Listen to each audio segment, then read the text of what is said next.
A world filled with superheroes and S-rank monsters, but the protagonist? He's just a powerless nobody. While everyone admires heroes with insane abilities, Joe Schwantian accidentally gets caught in a disaster involving a terrifying S-rank monster called the Forest King. Right when he's about to die, a mysterious goddess appears in his mind and offers him something far more dangerous than superpowers: Immortal Cultivation. While the entire world relies on abilities, he becomes the only person using ancient cultivation techniques capable of crushing monsters that even top heroes fear.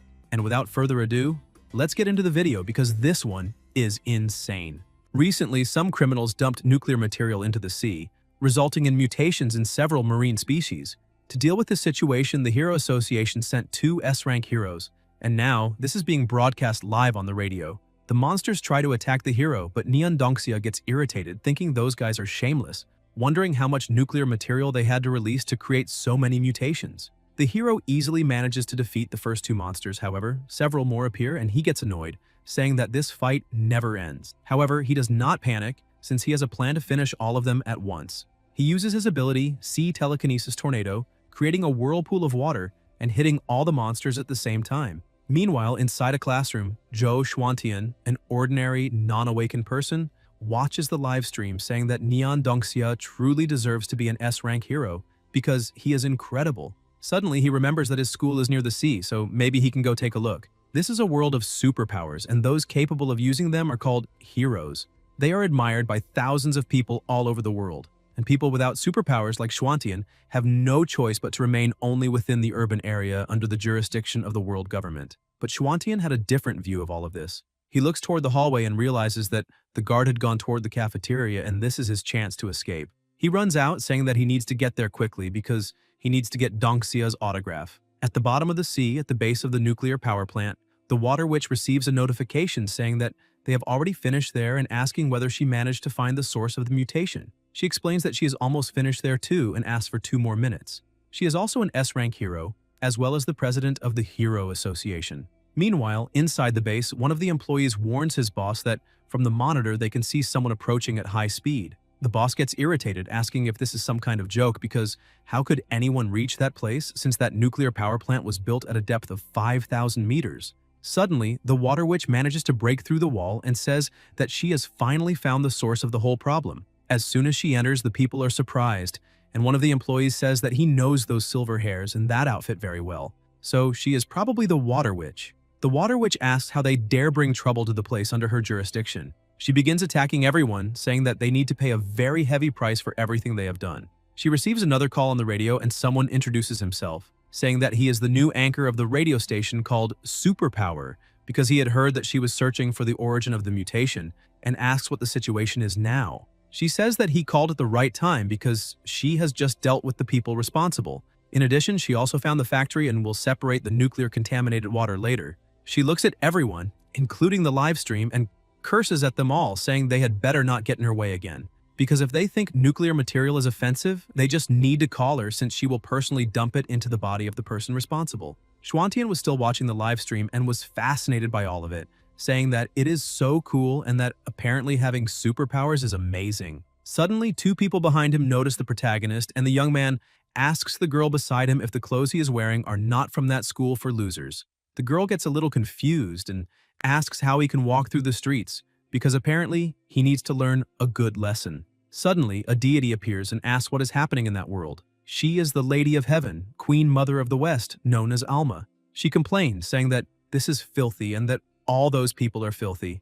They do not deserve the soul of the Queen Mother, so how will she be able to recover? But among all those corrupted people, she finally finds the protagonist and realizes that she has found someone who is not yet filthy. The man from before looks at the protagonist and starts provoking him, saying that he is nothing but trash and that this is not a place where he can stay, so he needs to leave quickly and go back to his shitty school. The protagonist looks at the young man and asks if he was really just called trash and points out that discrimination against non-awakened people is a violation of the world government's laws, and there is no rule in the world that forbids them from walking through the streets. Schwantian thinks that maybe it would have been better if he had gone out without his uniform because those 2 in front of him look like gangsters.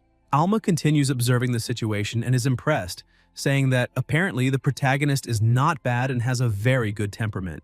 Besides, the most important thing about him is that Xuantian was born with a strong affinity for the chi of heaven and earth. That talent can be described as innate. Because of that, she needs to check whether he is worthy of becoming the vessel of the Queen Mother. The two who are belittling the protagonist ask what law he's talking about, because the only purpose of the non-awakened is to entertain the awakened. The two take him into the middle of a forest and tie him to a tree. The protagonist starts shouting, saying that the two of them are going crazy and asks to be released because they kidnapped a non-awakened person for no reason. And, apparently, they are not afraid of the police catching them. The woman starts laughing and tells him to be quiet because now they are going to play a little and will think about letting him go once they are satisfied. The man approaches, saying that he recently acquired a new ability and needs to use him as a test subject. The protagonist gets scared, wondering what that guy is trying to do to him. The young man punches the tree, shouting for it to obey. That punch made the tree's roots enter the underworld, and suddenly, a monster appears.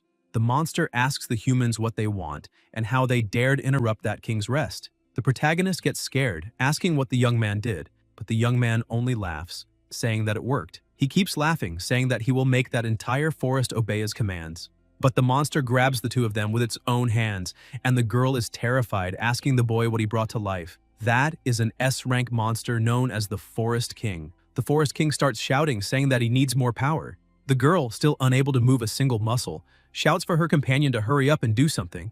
But the boy starts being squeezed and cries out for help. Suddenly, all his life, energy, and power are sucked away. The Forest King says that this is still far too little and that this power is not enough, so he needs more. He throws the girl upward so he can eat her, and the protagonist watches all of it and thinks that, in that situation, he needs to stay calm because it will not be long before a hero appears.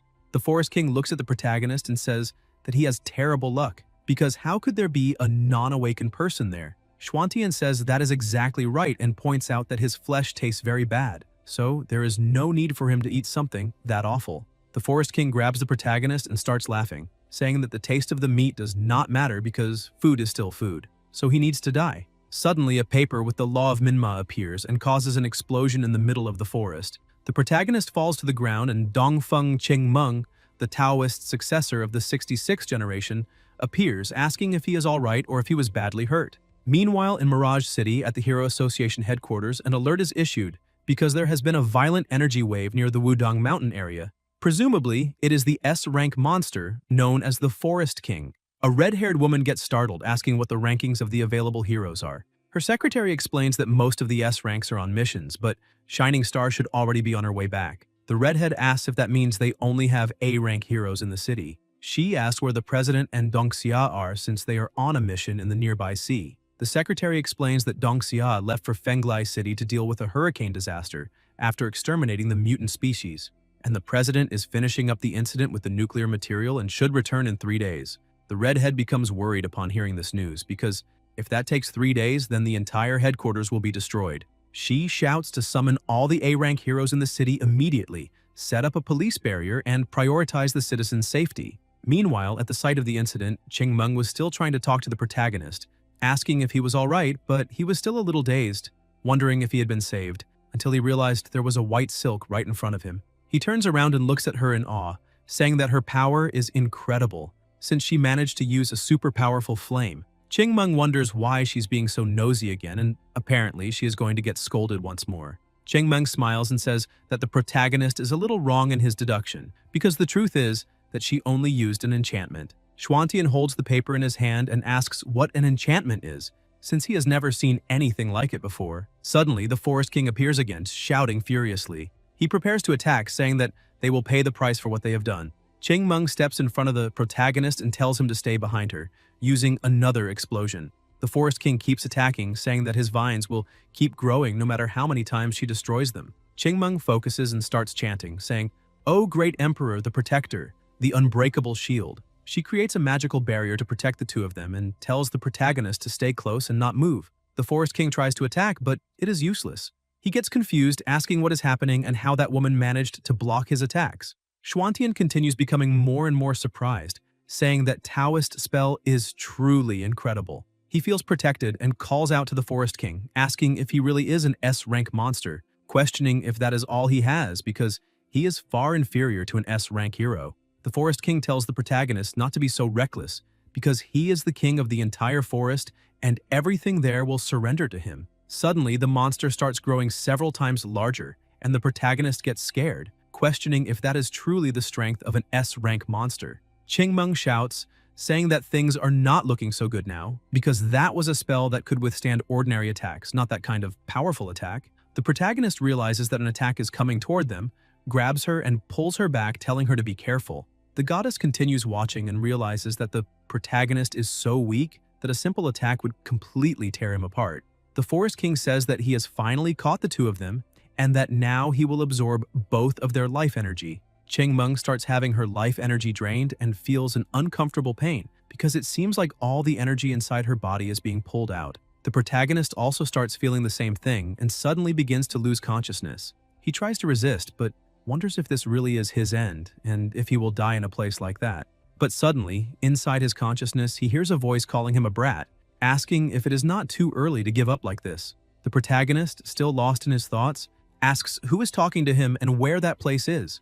Alma appears, saying that she thinks he has good talent, and asks why he does not try to learn cultivation and become an immortal with her. Xuantian asks who she is, and the goddess says that she is the person who will help him get out of his current problem. However, he needs to think a little more about what she just said. The protagonist asks if she is sure she can defeat that monster. She says that this is very easy for her, but she will do it as long as he allows her to enter his body to guide him in cultivation and help him become an immortal. Xuantian is surprised by this request and thinks that maybe she is an evil existence that wants to control him. He ends up saying that the idea is not bad, but he wants her to prove that by cultivating and becoming an immortal, he will become superpowered.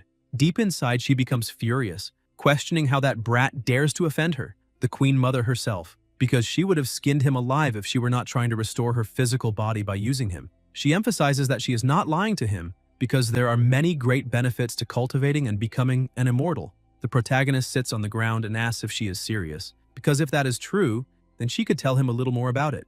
The goddess approaches and emphasizes that cultivating to become an immortal will calm his mind and help him live for 1,000 or even tens of thousands of years. Then he will have plenty of time to learn the ways of the world and understand the true meaning of everything. The protagonist is surprised, saying that 1,000 years is ridiculous, and that even if it is true, he is not interested in living that long. Alma emphasizes that she has not finished speaking yet because she is sure he will like these other benefits. Especially once he learns to cultivate and become an immortal, he will be able to manipulate the elements. So, needless to say, if he can move mountains, turn the world upside down, and possess the ability to create or destroy worlds, everything will be in the palm of his hands. Xuantian keeps questioning whether she is serious and says that he still does not believe her. While they are there talking about how he is going to become an immortal, he is dying outside on Earth. The goddess says that he is a very ill-mannered brat and asks how her soul will enter his body and support him with her power if he does not open his mind.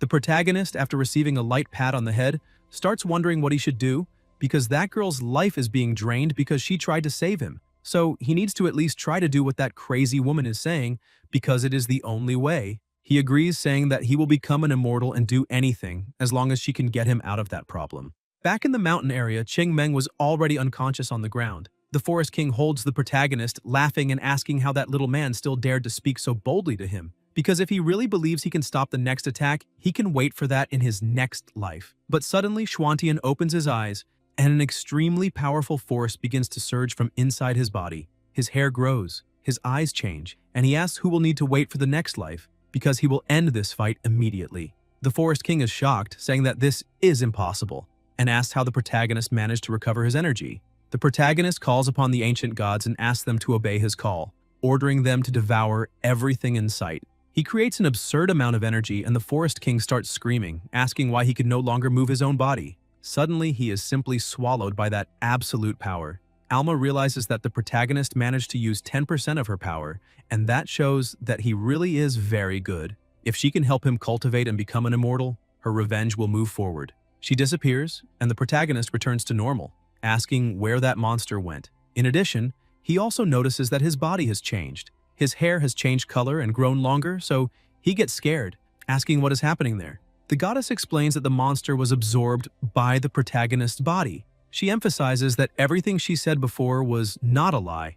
After learning her cultivation technique, he will be able to use it to control his power. Xuantian finally understands what is in front of him and emphasizes that this cultivation thing is apparently incredible, and he really wants to learn it. Meanwhile, at Shanghai City School for the Non-Awakened, a plane had stopped and everyone in front of it needed to move as quickly as possible because they could not waste time. If they took any longer, none of them would be able to leave. The woman was trying to restrain the students, saying that there was no reason for them to panic, since the association had already sent 2 A-rank superheroes to protect them, and all of them could evacuate safely. A blonde boy starts looking around and asks Xiaoer if he has seen Xuantian. Xiaoer says that guy probably escaped to watch the A-rank superheroes in battle and that there is no need to worry about him. Meanwhile, near the school, Burning Fiery, the 12th A-rank superhero, was holding back the advance of the monsters. But Quickblade was angry because he was stealing all his prey. He quickly advances with his sword, cutting down all the other monsters around him. Fiery asks what the fun is in fighting those weak monsters because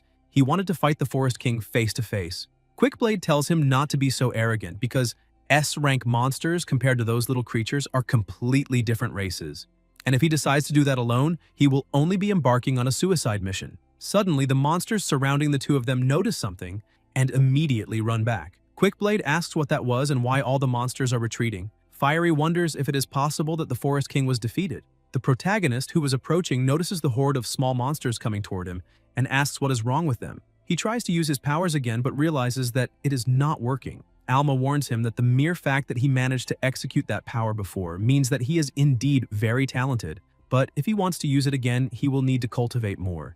Completely terrified, he asks if this is some kind of joke because if that is the case, then his only option is to run. The goddess continues explaining that cultivation requires time and cannot be rushed, so he needs to run as fast as possible. Xuantian says that she made it sound easy and orders her to hurry up and help him think of a solution. Otherwise, he will be torn into pieces. Suddenly, the sky begins to change and powerful lightning takes the place of the clouds. Shining Star, an S-rank hero, was trying to catch up. Chen Xingxuan, the president's daughter, was still in the middle of the forest looking for her bracelet because originally she had gone there to see if her superpowers had returned. She hears a noise, looks back and gets scared, asking where so many monsters came from. She tries to run away and realizes that she's being very unlucky that day, but keeps running, saying that she cannot die no matter what. Suddenly, she runs into the protagonist and shouts for him to get out of the way, but there was no time. She falls on top of him and he starts smiling, asking if he has already reached paradise. Xingxuan gets up and apologizes, saying that she did not see that they were coming. The protagonist says that they had better focus on the current situation because they are surrounded. Besides, if she is in the middle of the forest, then that means she must also be one of those awakened people, and he asks her to use her powers immediately. Xingxuan says that she is indeed awakened, but she is without her bracelet, so she is unable to use her powers. The protagonist gets confused, wondering what kind of power requires the use of external objects to be activated. He asks her if she is not lying and if she can really eliminate those monsters if she has that bracelet. Xingxuan gets angry and shouts that she is not lying, because if she really has her bracelet, then she can eliminate all that trash in only 3 seconds. Xuantian places Qingmeng on the ground and says that the forest is enormous, and looking for a tiny bracelet inside it is like looking for a needle in a haystack. He thinks for a moment and asks the Queen Mother if she is going to come out to help him, because she cannot disappear at such a critical moment. He tells Xingxuan to forget the bracelet for now, because they are already surrounded. He asks her to carry Qingmeng on her back because he will stay behind and distract those beasts. Suddenly, the protagonist notices that there is a bracelet tangled around the horn of one of the monsters and asks her if that is the bracelet she was looking for. Xingxuan says yes and emphasizes that this is why she could not find it. Xuantian says that it is all right and charges forward, saying that he will trust her because he hopes she can indeed eliminate all those monsters in only 3 seconds. He thinks that if this does not work, then against all those monsters, he definitely will not even last 3 seconds. He charges forward with his bare hands to attack one of the monsters, manages to grab the bracelet, and throws it to her at the last second. He shouts that this is the end for him, but she puts on the bracelet and tells him not to worry because he will not die since now she is able to show a bit of her power. She lifts all the monsters and snaps her fingers, making all of them explode simultaneously. Xuantian is impressed, saying that it is incredible because it looks like fireworks. However, his joy does not last long and he complains because new monsters have appeared again. Xingxuan says that there is no problem because now she can turn all of them into dust. New explosions happen and within a few seconds, all the monsters had been completely eliminated. The protagonist praises her again, saying that the firepower is truly incredible. He asks what kind of technology that is and whether he can test it a little too. But Xingxuan says that he cannot even think about it because That bracelet was custom made for her and is not available to the general public. However, she realizes that she is feeling a little strange because maybe she used too much of her power. The ground begins to shake and the protagonist questions what is happening. Suddenly, the two of them start falling. Meanwhile, Dongfeng Zhaoshu, Qingmeng's father, was angrily searching for his daughter since she never listens to him. He goes to the hole and uses his abilities to levitate the protagonist, Xingxuan, and his daughter. He looks at her, thinking that apparently she has already forgotten the family rules. At the Hero Association headquarters, the redhead still could not understand anything, asking if the energy source really disappeared and what was going on, because perhaps some hero had defeated the Forest King. Her secretary says that they have not received any reports so far. This makes the redhead think that maybe the Forest King could be hiding. She asks them to send an investigation team immediately and not rest until they find the Forest King's remains. An investigation team is quickly sent into the forest and they wonder whether a hero really managed to eliminate the Forest King. While searching, they find Xingxuan and Xuantian. They are taken to the hospital and the protagonist's sister runs out, thinking that her brother needs to be more careful because he cannot get hurt and wondering why he was in the middle of the forest. Suddenly, two men stop in front of her, asking if she is there to see her brother. One of them says that he is very lonely there and asks her to stay with them for a while. She thinks that apparently those idiots are looking for death because she is in a great hurry. She tries to solve everything without violence, asking if they are really capable of bullying someone as adorable as her. The man says that the truth is that they are not bullying her, only asking her to spend a little time there with them, and he thinks that she is very beautiful. The protagonist's sister loses her patience and punches the man in the face, saying that this is extremely annoying and tells him to get out of her way already. She keeps running and goes to her brother's room. The doctor asks if she has family and tells her not to worry because he only got hurt a little. But as soon as she looks at her brother, she's surprised, saying that he had short hair and it was a little darker, so how did he become like that? This makes her wonder if he is really okay. The doctor is surprised and says that according to the reports, there is nothing unusual about his health. But now he needs to leave and asks her to stay there and take care of him for a while. While sitting beside her brother, she thinks that this is a little strange and wonders how he could suddenly appear in the forest and come out injured, because if anything happens to him, she will never be able to forgive herself. She cries, thinking that she needs money, but on the outside, she keeps a smile on her face, telling her brother that she needs to go work a part-time job. Otherwise, she will not be able to pay the hospital bills, and that she will come back to see him at night. As soon as the protagonist is alone, the goddess appears, saying that it is time for him to wake up and begin his training. Xuantian slowly opens his eyes and asks where he is and where those two girls are. The goddess says that they are fine and tells him not to worry. He gets up even more frightened and asks why he is inside a hospital and how long he slept. The goddess says that maybe it was about half a day. He thinks that he needs to get out of there immediately in case the doctor tries to keep him there, because that will cost a fortune. Sometime later, back in his room, he thinks that the hospital probably sent the bill to his sister, which makes him wonder what he should say when she comes back that night. In that world, the non-awakened are incapacitated by the government, so the protagonist cannot work and cannot even decide to leave the hospital on his own. He thinks that he does not know exactly how much the medical bills are, but he hopes that his sister will not be too angry with him. Alma asks what is wrong with him because they can take the first step toward immortality. The protagonist gets excited because he had already managed to eliminate an S-rank monster, and after learning to cultivate, he will probably become a superhero too. That way, his sister will no longer need to shoulder all the family expenses alone.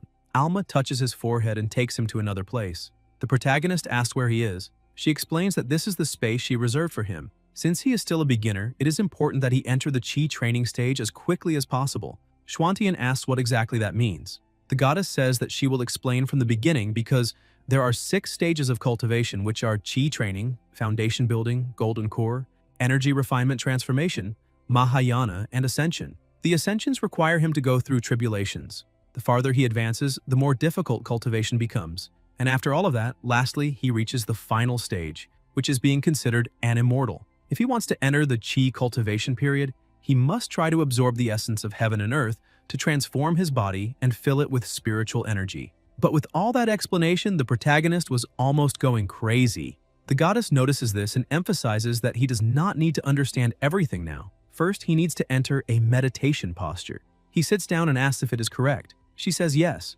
Now he needs to close his eyes and feel his surroundings. He will find an energy that is everywhere. It is Qi energy, and he needs to absorb it into his body. The protagonist begins cultivating quickly, and the goddess is impressed to see that he is indeed a genius with a unique affinity for Qi. With immense care, he will become an immortal in less than 100 years and will be a perfect vessel for her to use. Some time ago, the goddess had been ambushed by a man. This was the army. The man was saying that it was time for her to give up her position as Lady of the Gods. All those years she had oppressed everyone because they were men, so they could not take it anymore. He was the true Lord of the Nine Suns. Alma says that he has no right to say that because many submitted to her voluntarily. But the Lord of the Nine Suns shouts that on that day she will receive the justice of heaven. The battle between them begins, but she blocks all the attacks, saying that this is ridiculous because she is the Lady of the Heavens, so she is the way of heaven and also the law of heaven. All those who rebelled will die. She counterattacks, demonstrating astonishing and overwhelming power. One of the members becomes desperate, saying that woman has cultivated for 1 million years, so they do not stand the slightest chance. The true Lord says that he already knows that, but they need to continue with the plan. The goddess asks if that really is the level of the celestial realm. Another woman starts laughing and approaches. She is the Orchid Fairy. Hugging the goddess's arm, she smiles and asks her sister to calm down, because those stinking men are very annoying. Because of that, she made a cup of fairy war wine for her. This way, she can increase her battle power and after drinking it, return to the fight. Alma holds the cup and smiles, saying that she is very happy that Orchid is being so kind, because today she will destroy those men and turn the celestial realm into a female world. As soon as she drinks the wine, she realizes that the taste is strange. Suddenly, her spirit begins to separate from her body, and all her energy begins to escape. The Lord of the Nine Suns shouts, saying that now is their only chance. That thing begins absorbing all her energy and spirit. While being absorbed, she wants to know if they really think they can keep her inside with that magic. The true Lord says that this is very obvious. They are not capable of doing that, but they found another way, which is to throw her into the dimensional abyss. Since then, her soul has been wandering through dimensional space. After all the difficulties she went through to reach that dimension, she will not lose the chance to recreate her physical body. Back at the Hero Association headquarters, the redhead still could not understand anything, thinking that all of this was very strange, because the Forest King did not disappear for no reason in the middle of all that chaos. Because of that, it is inevitable that they omitted some information. The secretary, who is carefully observing the details, notices something. She calls Tina and says that maybe she has found the person who defeated the Forest King. Someone took a photo of Shining at the scene and he must have eliminated that monster. Tina is happy, saying that she had already said that guy was really good. The secretary asks if Tina has ever seen Shining's face, because she is curious to see what he really looks like. Tina explains that the personal information of S-rank heroes is top secret, and not even she has access to such things. However, she heard that he is a handsome guy. The prize money he earns is always donated to schools for the non-awakened, so besides being handsome, he is also very kind. Tina tells her secretary that she is sure the two of them would make a very good match, and asks if she would like to be introduced to him. The secretary gets embarrassed and asks Tina not to tease her. Suddenly, she notices that Xingxuan is on the list of victims provided by her rescue team. Tina becomes worried, asking what she was doing there. Her secretary says that the record shows she was discharged from the hospital and went home. Tina is relieved because if this had reached the president's ears, she would be furious to know that this happened. A short time later, the protagonist's sister returns home and asks if he has already left the hospital, but she cannot find him and keeps looking. As soon as she opens the bedroom door, she realizes that he is cultivating. She is surprised and happy, saying that apparently he is managing to awaken his powers. Xuantian smiles and says that it is more or less like that. However, he thinks that telling her the truth about cultivation would be too shocking, so he prefers to leave things as they are. His sister approaches, saying that apparently the reason his hair became like that is because he awakened his powers. Xuantian laughs and agrees, telling her that his hair ended up getting very long, and asks his sister if she would like to cut it. Excited, she says yes and runs off to get the tools. A short time later, while cutting his hair, she emphasizes that now that he also has superpowers, they no longer need to stay in the current school, so he can go to the awakened school tomorrow. He asks his sister to calm down a little because she is rushing too much. With shining eyes, she says that this is very obvious, because the sooner he goes, the better, since the security there is very good and the two of them will be a little closer. That way, she can be there if anything happens to him, since she does not want to go through what she went through today again. The protagonist ends up agreeing, saying that he will listen to her and change schools. Suddenly, someone appears, asking where Sixizi, the famous goddess, is, because that dimension is truly enormous. So how could he find her? He is an immortal celestial named Taibai Xingjun. He remembers everything that happened and thinks that damned traitor deserves to die, because how could someone as beautiful and elegant as Zixizi not be worthy of being the Lady of the Heavens? I will call Alma Yixizi from now on, and when he manages to bring her back, he will do the same to that traitor and send him to the Nile 100,000 times. Suddenly, he looks at the compass and it starts working. He becomes emotional and happy because apparently Zixizi is in that city, since he has been traveling for so many days that he can barely count them. On Wudang Mountain, inside the Taoist temple, Qingmeng starts waking up and, with a weak voice, asks why she's back home. Her father says that she has finally woken up. Worried, Qingmeng asks her father what happened to the boy who was with her. Zhao Shu asks how she still has the audacity to ask that, because they have stayed away from the world for so many years, and because of her, they were almost discovered. Qingmeng apologizes to her father, saying that she was wrong. Her father slams the teacup on the table, saying that it is very good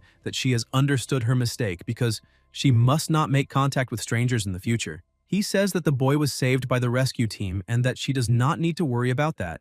Besides, he has also already retrieved the ancient painting she lent out.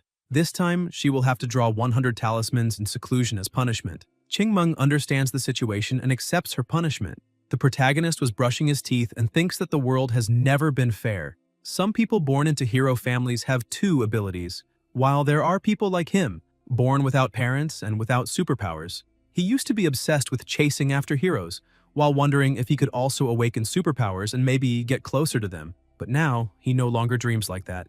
With the help of the Immortal Cultivation method, the chance he had longed for has finally come to him. As soon as he arrives at the new school, he is impressed, because everyone there has superpowers.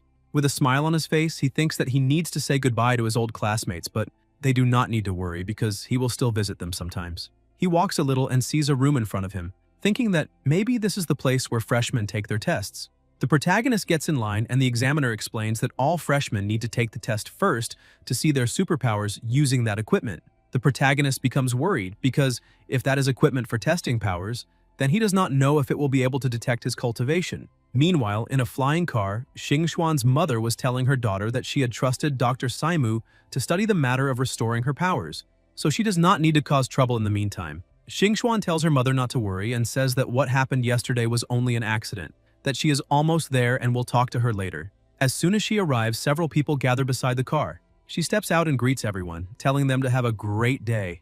All the men are enchanted by her because, besides being beautiful, her academic performance is incredible, and that is what is expected from an honor student. Wang Zirui, the son of the richest man, tells everyone to get out of his way so they do not block his view. He looks at her, saying that she is indeed the woman he desires, and that when he inherits his father's property, he will definitely add her to his harem. A short time later, the protagonist leaves the testing room, saying that it is finally over, and now he only needs to wait for the results. But he is surprised to see the girl he met in the forest, so he goes over to say hello.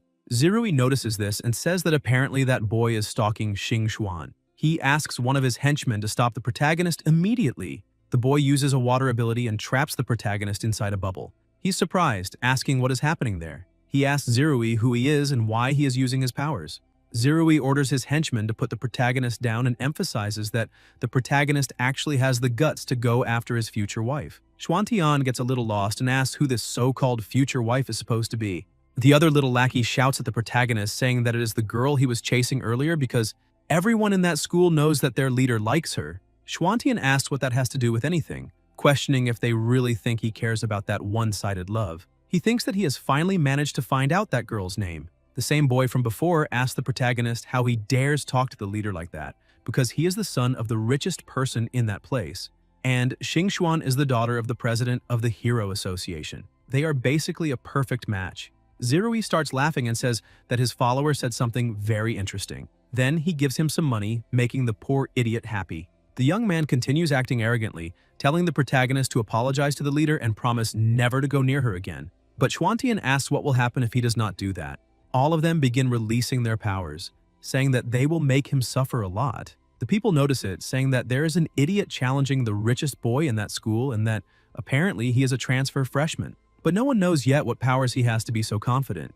Zirui tells the three of them to go beat up the protagonist, and whoever manages to defeat him will go with him to his father's mansion. The young men hear this and get excited, because they heard that all the girls there are beautiful. Gigi tries to attack first, but the other boy with wings charges forward, saying that he will be the one to defeat the protagonist. Xuantian realizes that Gigi was the one who trapped him in the water. The three continue attacking, but the protagonist dodges the attacks and thinks that ever since he absorbed a bit of spiritual energy, his body has become much lighter, and his movements have become more agile. So maybe this is the power of cultivation. However, he had been distracted by the attacks, and the flying boy ends up grabbing him and throwing him hard onto the ground. Xuantian gets up, thinking that he did well to protect his body with spiritual energy, because otherwise he would have fractured bones all over his body. The boy who had thrown the protagonist is surprised, asking how he came out unharmed because that should be impossible. Zirui is also surprised, thinking that he has not seen the protagonist use any superpower so far. However, he is extremely agile and has great speed. He is completely fine even after being smashed into the ground. So maybe he has some kind of body-strengthening superpower or something like that.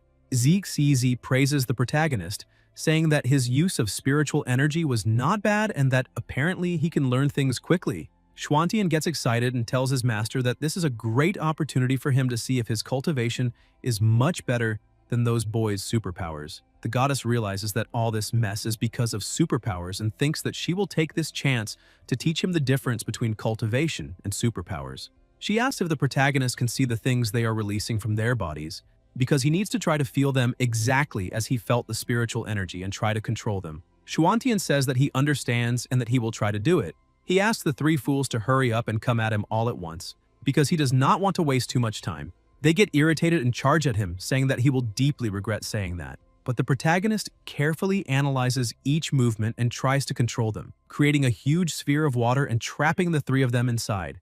Gigi gets confused, saying that those superpowers were his. So how is it possible that the protagonist is using them? Xuantian gets excited but asks his master what just happened. She explains that this is the difference between cultivation and superpowers. Superpowers work by using the energy of the body to affect the environment, just like a magnet attracting metal. On the other hand, cultivation works by using one's consciousness to control the things around them, making them become part of the cultivator. Xuantian is impressed, saying that this is incredible, because if that is true, then it means he can be invincible. Sixizi says that it is not quite like that, because materializing his consciousness requires a lot of spiritual energy, and right now, the protagonist's spiritual reserve is not very large, so the things he can control are still very limited. He smiles, saying that he will keep training as much as he can, but at least this is already enough to defeat those three idiots. He looks at Zirui and asks if he wants to keep fighting. The students ask who the protagonist is because that was incredible. A newcomer defeating all three of them at once is something unheard of. Another boy says that he has heard of something like this before and that the protagonist is probably the secret son of some S-rank superhero. Zirui becomes furious and admits that the protagonist is quite strong, but still advises him to apologize immediately and give up trying to get close to Xingxuan. Otherwise, he will regret going to that school. Zirui thinks that it does not matter what the protagonist's powers are because all of them will be useless before his eyes of the future. But Xuantian prepares to fight and says that there is a time to wake up, a time to eat, and a time to sleep. But when it comes to fighting, any time is the right time for him. Before the two can start fighting, Xingxuan shouts for both of them to stop immediately and emphasizes that fights involving superpowers are not allowed on school grounds, and all of them will go with her to the student council. But as soon as she sees the protagonist, she is surprised, thinking that he does not have superpowers, so how did he enter that school and manage to get into a fight? She points at Zirui, saying that according to the school rules, bullying people without superpowers is also not allowed, so he only needs to wait because his parents will be called soon. Zirui gets scared and asks her to wait a moment, saying that it is impossible for that boy not to have superpowers. The protagonist runs over to her and laughs, saying that he is right, because he managed to awaken superpowers. Besides, he has just arrived at that school and is still not familiar with the rules, so he would like to politely ask her to ignore this just this once. Xingxuan is surprised, asking if he really just arrived, because if that is true, then it is fine for her to let it go for now, but they need to make sure this does not happen again. However, she thinks that the protagonist knows she had lost her superpowers, so she needs to find a way to keep him quiet. She orders Zirui and his group of followers to go to the student council immediately. She smiles and holds the protagonist's hand, saying that he needs to follow her. The two begin running through the school, and Xuantian gets a little confused, asking where she is taking him. Xingxuan explains that the protagonist has just arrived, so he is still not familiar with that school, which is why she would like to show him around. They go to the club activity room and she closes the door. Xuantian asks what she is doing because she had said they were going to get to know the place. She moves closer and places her hand on the wall, saying that they can do that later, because right now there is something more important to do. The protagonist looks at her attributes and gets embarrassed, asking what is more important and what she wants to do with him. She realizes that it was also going in a different direction and feels embarrassed, saying that it is nothing obscene. She only wanted the protagonist to keep everything that happened in the forest a secret. Schwantian gets confused asking why she wants that since she was great there, so it would be better if many people knew what happened. She shouts, saying no. He realizes that apparently she likes to be discreet and says that he understands. Suddenly, a boy bursts through the door, saying that he has arrived. This makes the protagonist lose his balance. He places his hands on something very soft and accidentally kisses her. The green-haired young man asks where his classmates are, but when he looks to the side, he sees that scene, gets embarrassed, and runs away apologizing. He thinks that the most beautiful and coveted girl in that school was making out with a man, that this is huge news, and that he needs to tell everyone. Embarrassed, Xingxuan asks the protagonist to get off her already. He also gets embarrassed and apologizes, saying that he did not do that on purpose. She emphasizes that he cannot tell anyone what just happened there because if he does, then she will beat him up. Besides, she thinks that she cannot let the guy who ran away tell anyone about this.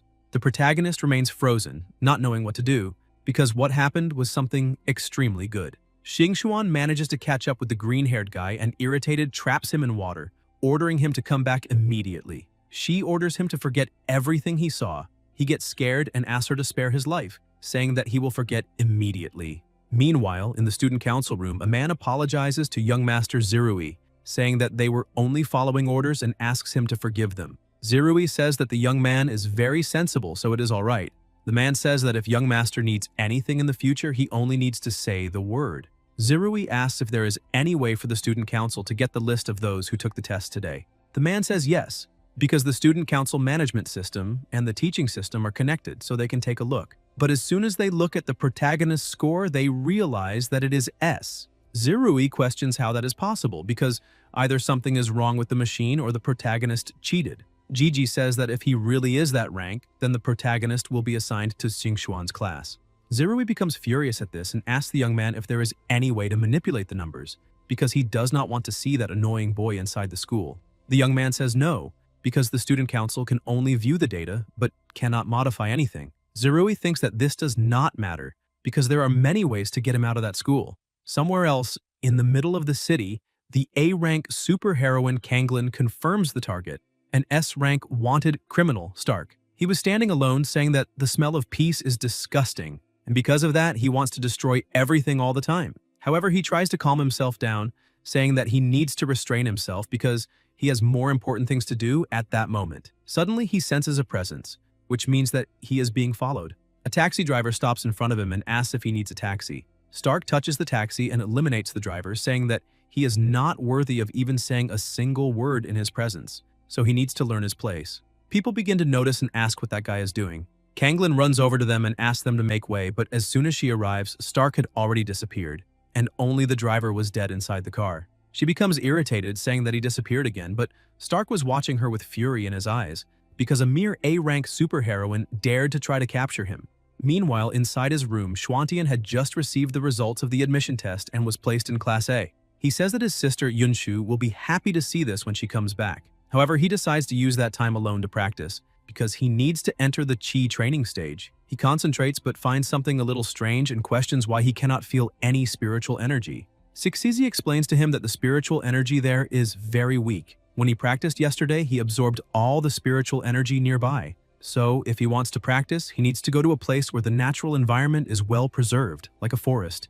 He is surprised, asking if absorbing spiritual energy really is that troublesome. The goddess explains that part of the spiritual energy he absorbed yesterday was collected by her in the forest because she was afraid he would think it was too difficult and give up. This makes the protagonist a little unhappy because he was tricked. Suddenly, someone starts knocking on his door. He finds it strange since his sister is still working, so he does not know who it could be. Xingjun was at the door saying that Sixizi is inside.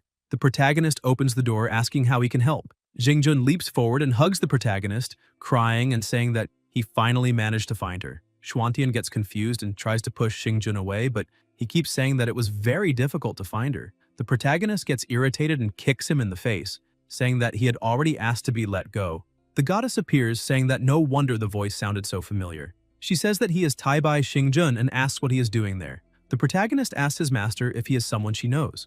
With a slightly surprised smile, she says yes. Xingjun, still crying, says that he finally managed to find her. Sixeezy asks him to stop crying because now that he is there, he can answer whether he knows where her body is and if there is a way for her to return. Xingjun explains that he bribed the deity Beauty and had her secretly help him open the portal. Then he was in such a hurry to go to that planet to help her that he forgot to think about how to go back. Sixeezy gets irritated, saying that he is an idiot because there is no point in the two of them meeting if they have no way to return. Xingjun tells her not to worry because her spirit has merged with that boy's, so her body can only be reconstructed through him. Because of that, he will help and provide all the pills he needs to cultivate to immortality. Sixeezy becomes a little happier because with those pills, the protagonist can really speed up his cultivation a lot. Xuantian, still lost in the situation, asks why the two of them are looking at each other without saying anything. Xingjun tells the protagonist that his house seems quite big. The protagonist asks what he means by that. Xingjun says that from today on, they will be a family, but Xuantian throws him outside and says that he cannot stay in his house. Xingjun knocks on the door and asks the protagonist to wait a moment, because he can provide all kinds of pills he needs to cultivate immortality. Sixeezy questions why the protagonist will not let him stay there, since Xingjun can make all kinds of immortality pills and will be of great benefit to his cultivation. The protagonist says that this is not a social welfare home. Besides, his sister will not agree to it. Xingjun keeps knocking on the door and tells the protagonist that with his current cultivation rate, it will take him at least a year and a half to reach the Qi training stage. But he has a pill there, and if he takes it, he will reach the stage immediately. In addition, he also has a robe that is one of the best treasures in heaven, and he can have all those things if he lets him stay inside the house. Xuantian becomes a little more interested and opens the door, asking if all of that is true. Xingjun gives his word, saying that he would never lie about such a thing. The protagonist thinks that he does not know when he will be able to reach the Qi training stage on his own, so that pill is truly tempting. He takes the robe and the pill and closes the door again, saying that he will keep them. Sixeezy says that the protagonist took the pill and the treasure, but kicked Xingjun out again. Xuantian explains that it is because his face was very ugly, so he needs to stay outside for a while. An hour later, Xingjun enters the house and the protagonist says that it is fine and that he will sleep on the floor of his room, but he must stay in his room or in the living room. Besides, he is absolutely not allowed to go near Yunshu or her room. Xingjun says that it is fine and asks him to calm down because everything was already very clear. The protagonist looks at the pill and asks if it is really any good. Xingjun takes advantage of this and says that he has not bathed in days, so he will use the bathroom first. Xuantian prepares to take the pill, however, the goddess asks him to wait a minute. She explains that this immortality pill will not work there. He needs to go to the forest.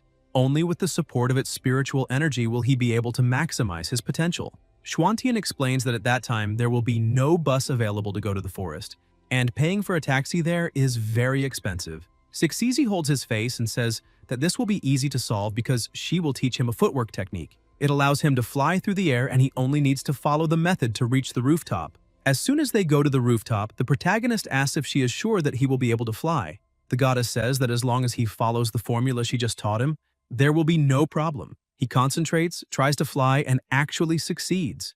Sixeezy says that they need to be quick because his sister will come back at 10 o'clock, so they cannot waste time. A short time later, they arrive in the middle of the forest, and she says that this place has a lot of spiritual energy so he can consume the pill there. She emphasizes that this pill was refined with divine power and is not as complex as ordinary pills.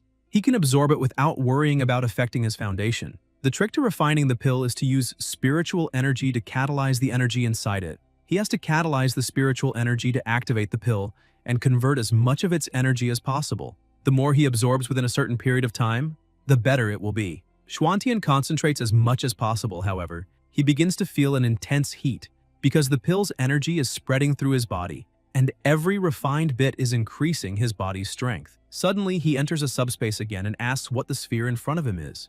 Sixeezy explains that inside that sphere is the monster he had previously absorbed, and now he can try to refine it with spiritual energy. The Forest King was furious, asking what place that was and ordering someone to get him out of there immediately. Suddenly, he begins to be surrounded by a strange energy and questions what is happening. The protagonist manages to absorb him perfectly, and a column of energy begins to rise from his body. The goddess congratulates him because he has finally entered the Qi training stage. Meanwhile, at the site of the battle with the Forest King, Stark observes the area and says that there is definitely something wrong with the Hero Association's information. Judging by the level of the fight, there should be remains of the Forest King. Only the power of the special system could make the Forest King disappear without leaving any traces. And without the Forest King's remains, the organization's plan has been delayed again. Suddenly, he sees the column of energy coming out of the protagonist and is surprised, saying that there is a human nearby. He goes over there and realizes that he was right. He charges in with everything, saying that he failed to complete his mission, so he will have some fun attacking that guy for a bit. But the protagonist senses someone's presence and slaps Stark across the face, throwing him far away with great force. He is surprised, asking what that was, who that guy is, and why he was attacked out of nowhere. However, he is quite happy since the power of his strike was much stronger than before. Stark asks who that guy is because he seems weaker than a C-rank hero, and yet he was able to injure him. Irritated by this, he attacks again, saying that he will finish that boy immediately. But the protagonist manages to dodge the attack again, asking who Stark is and why he is attacking him. Stark tries to attack again, saying that inferior creatures do not deserve to know his name, but the protagonist dodges again. Stark accelerates quickly, thinking that he underestimated that boy, but now he will have to show his true speed. Schwantian starts being overwhelmed in the fight, and questions how that guy suddenly became so strong. Stark appears behind the protagonist and lands a very powerful kick, throwing him against a rock, asking if that is all he has.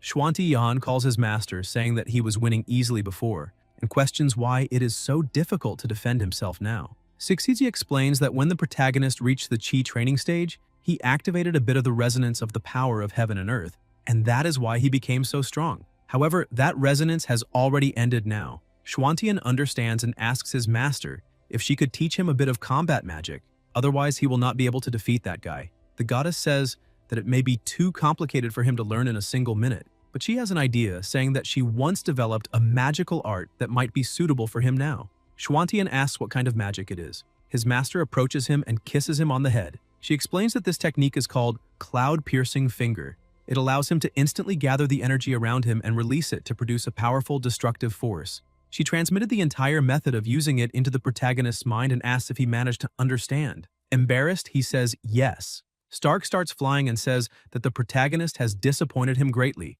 so he will end this fight now. But Schwantian uses the destructive finger, saying that the one who will be killed there is Stark. The two attacks collide, but the protagonist easily gains the advantage and hits Stark, completely destroying him. The power was so strong that it left planet Earth, causing massive devastation in the clouds and atmosphere. He is impressed, seeing that this magic is extremely powerful. His master is happy and hugs him, saying that he did a great job, but the protagonist asks her to let go because he cannot breathe. Suddenly his phone rings and he sees that it is already 11 o'clock at night. He gets worried, saying that it is already late and he needs to go back immediately. Meanwhile, inside the house, Yunshu is playing cards with Xingjun and celebrates, saying that she won again. Xingjun says that mortals have advantages in playing games they invented. However, now he has already understood everything and wants to play again. Yunshu starts shuffling, saying that even so, she will win again. The protagonist says that he will join this round but feels relieved, thinking that apparently the two of them got along well. Yunshu goes over to the protagonist and says that his friend is very stupid because she has already beaten him many times. Schwantian apologizes to his sister, saying that he forgot to discuss it with her first, and says that this guy will stay with them for a while, asking if there is any problem. Yunshu smiles and says that it is fine because if he is her brother's friend, then there is no problem. She thinks that this is the first time her brother has invited a friend into that house, so she needs to support him. Xingjun thanks Schwantian for letting him stay there. The protagonist sees that he is wearing his father's clothes and thinks that his mother and father's room has been locked for so long that this feeling is a little strange. Somewhere in the Western Sea, two people were talking about how recovering Stark had failed.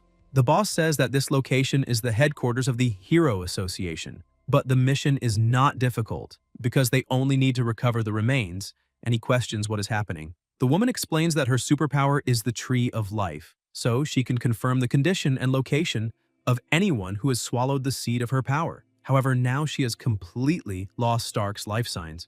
The boss gets irritated, shouting that the members of the Hero Association have ruined everything again. He asks for this to be sent to the King of the Deep Sea. It is time for them to know what happens when they get in the way of their plans.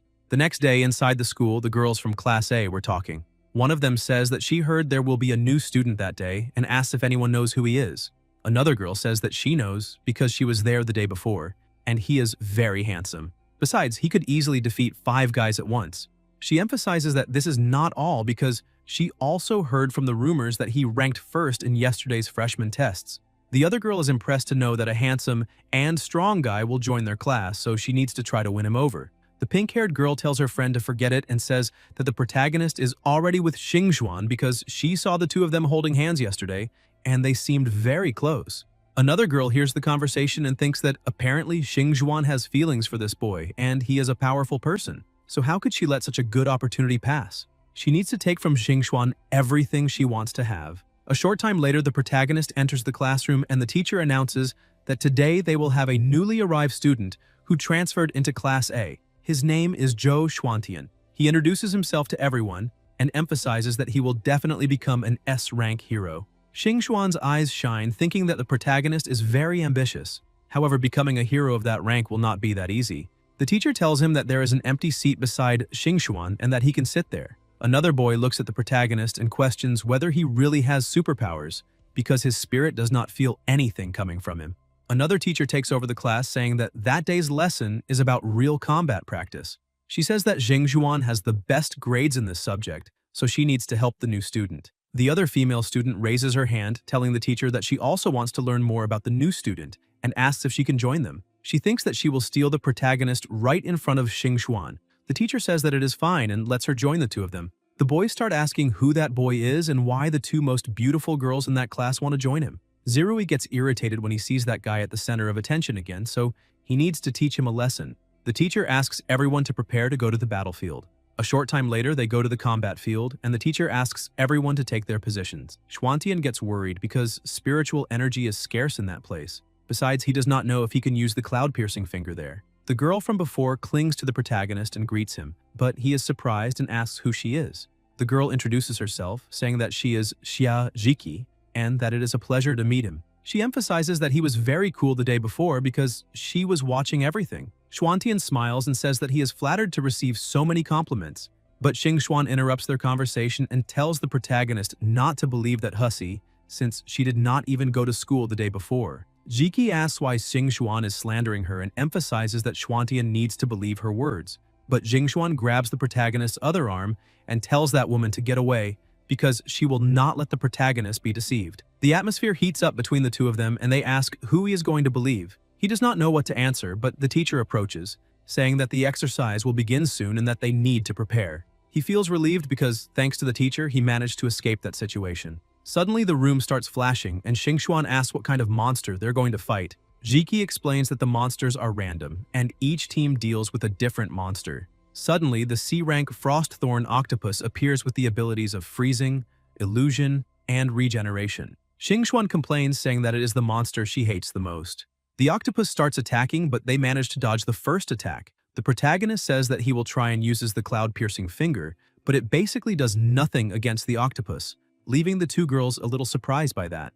The monster becomes even more furious and starts attacking with greater intensity. Xingxuan warns that the tentacles are annoying and powerful. The protagonist begins advancing at high speed, saying that if the cloud-piercing finger cannot be used, then he will have to choose close combat. He manages to cut off one of the monster's tentacles, but Xingxuan says that the protagonist is being very foolish and asks if he does not know that it is forbidden to cut or try to injure the Frostthorn octopus, because that is common sense in monster science. Suddenly, a large amount of fog is released, and the protagonist asks if more tentacles are approaching. Xingxuan manages to save him and explains that as soon as the tentacles are amputated, it will activate its fog ability, making it even harder to attack it again. But several other monsters also appear. Jiki passes by him and says that it was a great attack, however, he cannot repeat it again. She emphasizes that time is limited, so they can leave that to her. She activates Assassin Shadow mode and starts attacking at great speed, saying that by attacking the octopus's weak points, those injuries will soon disappear.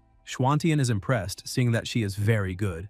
Jiki finally manages to find the real one and attacks its eye, but she is tricked and lured into another illusion. Suddenly, she is trapped by the tentacles. But Xingxuan manages to use her explosions to free her. A warning is issued, saying that only 30 seconds remain until the end of the exercise, so they need to hurry. The protagonist gets confused and says that she had said they could not attack the tentacles, but now she is exploding all of them. Xingxuan explains that the monster's fog ability has already been activated, so the situation could not get any worse than it already is because it is already about to explode. She emphasizes that its weakness is the eye. If they destroy the core in the eye, that monster will die, but they do not have time to search for the real one, so there is no other alternative but to explode all of them. However, the explosions were not effective either. Suddenly, more tentacles head toward them, and the three of them end up being caught. Jiki shouts that it is impossible and asks how the octopus grew so much, because it was using illusion abilities to make them underestimate its strength when it first appeared.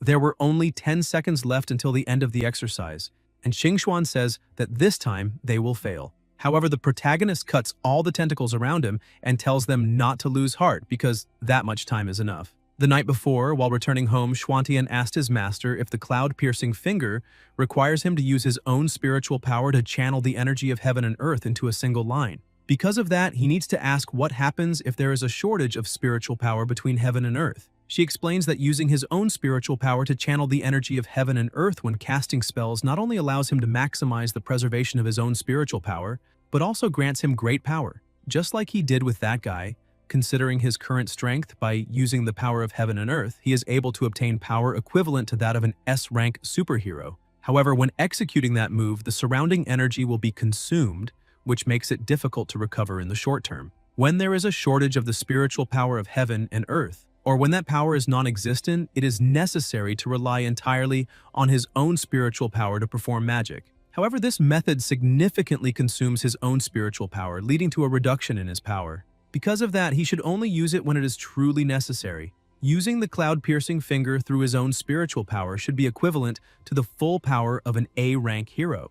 Back in the present, the protagonist concentrates and says that playtime is over now, and he will show everyone what he is truly capable of. He uses the cloud-piercing finger, easily destroying the tentacles and the octopus's core. He thinks that temporarily he may have become a C-rank hero now, but after that attack, his spiritual energy was almost completely exhausted. However, that attack not only destroyed the monster, but also caused a hole in the combat field. The other students are impressed, asking what power that is, because it is certainly the power of an A-rank hero. Xingxuan hugs the protagonist, saying that it was incredible, because he managed to defeat the monster with a single move. Jiki, also impressed, says that apparently he had been hiding his true power from the very beginning. As soon as the other people gather, the announcement is issued, saying that the exercise has been completed and that they can go to the other area. The students are impressed to see that Group D obtained a perfect score, because the newcomer was very lucky. Besides having two beautiful girls accompanying him, he also managed to get a perfect score. Zirui goes over to the protagonist and says that he was just lucky, but the protagonist says that his envy is very sharp and that he needs to be a little careful if he does not want to cut himself. Zirui emphasizes that they still have not finished their fight, so he asks if the protagonist would like to reschedule it for 3 days from now. And if the protagonist loses, he needs to leave the school forever. Xuantian asks what happens if he wins. Zirui says that he will kneel and call him father 3 times. Meanwhile, at her house, Kanglin was watching the news. The news said that last night, a strange light suddenly appeared in the forest and many citizens shared photos of the incident on the internet. Some internet users speculate that this may be related to the Forest King's attack, so today they invited renowned scientists to debate the matter. Kanglin thinks that it might be what she is thinking. She calls Molong and says that she needs him to investigate whether any major incidents occurred in some of the cities where Stark had been in recent months. She gets up because she needs to personally check the forest. While driving to the site of the incident, she receives the news that Molong has already obtained the results, and all the cities Stark passed through were targeted by S-rank monster attacks. And all those attacks occurred before his arrival. She thinks that apparently she was right and that Guy is part of Cthulhu, an organization dedicated to the fusion of humans and monsters. They are probably after the Forest King's remains, and there must be some clue. The protagonist returns home and complains to his master, saying that there are many limitations associated with using the cloud-piercing finger, and asks if there is not a slightly better spell to use. She emphasizes that there is no quick solution for cultivating immortality. When he reaches the foundation building stage and accumulates more spiritual energy in his body, this problem will no longer exist. Xuantian goes to Xingjun, who helped him break through last time, because he would like to get a little more. Xingjun explains that that pill should only be consumed when the user cannot progress or when they are at a lower level. On the other hand, he can offer some fire pills, which have the potential to quickly increase his magical power, as well as some Xuan Ming pills, which have the ability to heal wounds quickly. The protagonist accepts, saying that this is better than nothing. Besides, it is getting late and he had better hurry and go to the forest to absorb more spiritual energy. Meanwhile, on the way, Kanglin finds Stark and says that he's under arrest. Stark thinks that this really is not his lucky day, because when he finally managed to recover his physical body, that woman appeared. He charges forward quickly, saying that she has made him very upset, so she needs to die. She tries to block the attack but realizes that his strength is immensely great. He throws her far away while thinking that when he meets the protagonist again, he will tear him to pieces, since that toy is not fit to play with him. Kanglin manages to get up and tries to counterattack. She uses her robot to hold Stark down. He becomes desperate because he cannot hide since he has just recovered his body and has not fully recovered his strength yet. Fortunately, it is raining, so he can use that kind of power. He attacks with a breath of deadly energy and manages to stop her attack, counterattacking at the same time. Kanglin thinks that the intelligence indicated that this man is an S-rank wanted criminal, but he only has A-rank strength. Stark manages to defeat her and starts complaining because of her, he basically had to spend all his life energy. Because of that, he needs to turn her into his food. However, he notices that someone is approaching, and maybe it could be people from the Hero Association, so it is better to retreat immediately. A short time later, the protagonist arrives, wondering why it looks like there was a fight in that place.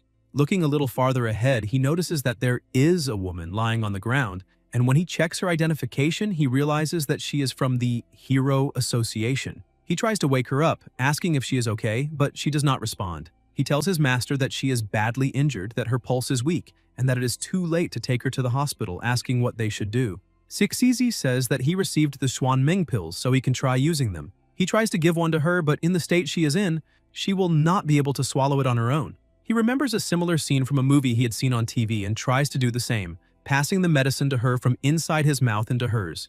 It works, and her injuries begin to heal. The protagonist realizes that the pill works very quickly and that it will not take long for her to fully recover. Her robot approaches and shows what really happened. Xuantian is surprised to see that guy again because he was sure he had killed him before. Apparently, he was the one who hurt that girl. The robot dog keeps barking at the protagonist, and this makes him realize that maybe the dog wants him to follow it. Meanwhile, in the middle of the forest, Qingmeng was collecting some mushrooms, saying that her father was out of town again, so she needs to make dinner by herself. Stark manages to approach and realizes that he has found a girl without superpowers and she will be his source of energy. Meanwhile, the protagonist was running as fast as he could, following the dog, and sees a huge explosion, saying that apparently another fight is happening right there. As soon as he gets closer, he sees Qingmeng fighting against Stark and asks what she is doing there alone. He places Kanglan on the ground and asks the robot dog to stay there and take care of her, because he will handle that situation. Qingmeng was already being pressured in the fight, wondering who that guy is because he is very fast, so she cannot hit him. Besides, she cannot allow him to get any closer, otherwise she will be eliminated right there. Stark keeps dodging the explosions while growing increasingly irritated, wondering if that woman was not powerless, so why are the papers she throws so powerful? Besides, he thinks that he will be in serious trouble if those noises attract people from the Hero Association, so he needs to eliminate her as quickly as possible. Stark throws a tree at her, but she does not back down, thinking that she needs to deal with him alone.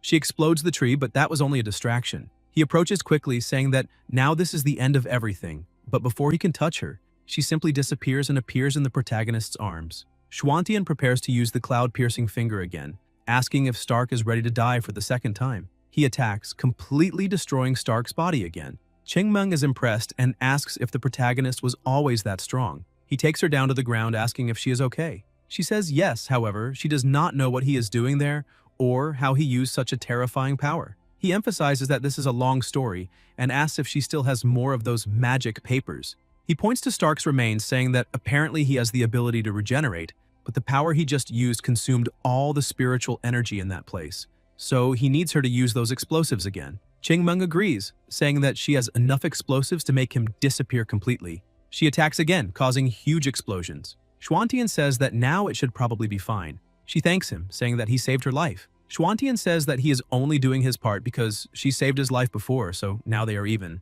He asks if she lives in that forest. Qingmeng explains that her family has lived there for generations in the Taoist temple, so she can take him to her home.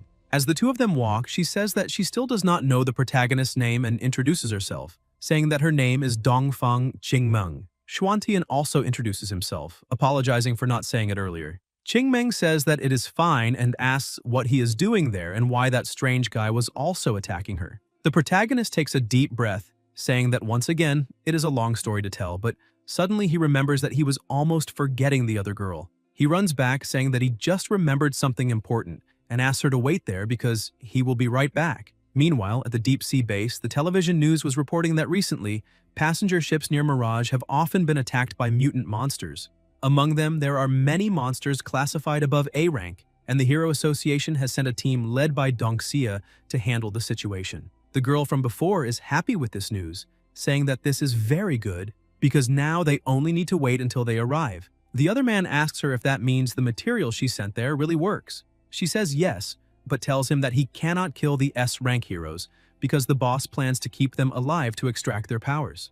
The man smiles and tells her not to worry because he promises to leave them alive. She leaves the room saying that she needs to go now because in a few days she will check the results. Xuantian reaches Kanglin, and she was already standing, saying that she was waiting for him. The protagonist asks if she is okay. Embarrassed, she says yes, emphasizing that he not only healed her wounds, but also completed the objective of her task, and she remembers the kiss he had given her. Xuantian gets a little embarrassed, asking if she really managed to remember everything. She explains that her robot dog had recorded everything that happened, and praises the protagonist, saying that he is very strong. She asks if he is some new hero from the Hero Association, and also asks about that other girl. Xuantian starts laughing, saying that he is not a hero because he is still only 16 years old and is studying at Mirage City's superhero school. This leaves her impressed and astonished, asking if he is really just a student, since he just eliminated an S-rank wanted criminal. And on top of that, he is only 16 years old. This makes her ask why he does not join the Hero Association. The protagonist, still embarrassed, asks if she can keep this a secret because he wants to learn more at the hero school, and because of that, he sincerely asks her not to tell anyone about that girl. He thinks that his temporary strength is only C rank, so he cannot join the association right away. Kanglin ends up agreeing, saying that extremely powerful people like him always have their own peculiarities. She introduces herself, saying her name and that she is A rank. She gives him something, telling him to keep it. And if he needs anything, he can feel free to call her because she will be available to help him. She says goodbye to the protagonist, asking him to go back to his girlfriend. He gets embarrassed again and tries to explain, saying that she is not his girlfriend. A short time later on Wudang Mountain at the Taoist temple, the protagonist enters, saying that the place is incredible and asks why he cannot see any of those buildings from the outside. Qingmeng explains that there is a special prohibition talisman there so other people cannot see it. The protagonist looks at the talisman and tells his master that it is radiating spiritual energy and that he feels it is similar to the magic he learned. Sixizi says that he is correct. The magic contained in the paper talisman is a branch of immortality. She emphasizes that she previously observed that Qingmeng can only use paper talismans and does not have knowledge of magical arts. And apparently, there is a possibility that other powerful immortals appeared in that world and taught these things to those people. Fiery, who was sitting inside, says that after a long wait, someone has finally returned because he thought no one lived there anymore. He approaches Qingmeng, saying that she must be the one he is looking for. She draws her sword and prepares to fight, asking who he is and how he managed to break through the prohibition talisman and get there. Fiery asks her to calm down and explains that he was taught how to pass through the prohibition talisman because he is only there to deliver a message. He hands over a letter saying that her brother, Dongfang Yunshuo, asked him to deliver it to her. Qingmeng holds the letter, a little confused. Fiery says goodbye, saying that he has already finished what he came there to do, so he had better leave. But Qingmeng asks him to wait a moment and asks if he really is her brother's friend, then asks how her brother is doing now. But Fiery laughs, saying that it is not exactly a friendship because he has been treated like a servant for a long time. Besides, he emphasizes that he does not know much about her brother since it has been quite a while since the two of them last saw each other and he simply disappears. Xuantian is surprised to find out that she has a brother. She says yes, but explains that she has not heard from him since he left home a few years ago. She calls the protagonist inside for a while. The two go into a room and sit down to talk. As soon as she takes out what was inside her brother's letter, she realizes that it seems to be a special talisman and is completely different from any she has ever seen. Suddenly, someone calls for hers, and she becomes completely terrified, saying that her father has just arrived and that he does not allow her to talk to strangers. If he finds the protagonist there, things will get serious. He thinks about what could happen with an angry father seeing a boy alone with his daughter. Qingmeng tells him that he can leave through the other side. He says that it is fine, but he needs at least 1 second. He writes on a piece of paper and gives it to her, saying that this is his contact number, and that if she has any problems in the future, she only needs to contact him and he will solve them. The protagonist runs away and she feels happy, thinking that apparently she has made a new friend. Zhao Shu enters the house and asks his daughter what she is looking at. She hides the paper and says that it is nothing, that she was only thinking about some things. The next day, inside the superhero school, The teacher says that they chose the combat department because they want to become heroes. And next, she will go into more detail about superpowers. She begins explaining that according to general theory, superpowers are divided into the psychokinesis system, the enhancement system, and the special system. The psychokinesis system is the manipulation of various things through willpower, including the elemental system. The enhancement system strengthens oneself or others, and the special system is any other system that does not belong to the first two. She asks Xingxuan to show psychokinesis to everyone. Xingxuan goes to the front and explains that psychokinesis is the ability to control the things around oneself through one's own will. She says that she will give an example and says that she will distribute all the articles on the desks. However, silence fills the classroom and nothing happens. She becomes worried, asking herself why it is not working. The protagonist also notices and wonders why it is not working, and maybe her bracelet is not working at that moment. But Xingxuan insists and orders the things to start levitating. Suddenly, the notebooks, pencils, and everything else begin to float. However, she is still confused and wonders why they are floating, because she does not feel that her power is being used.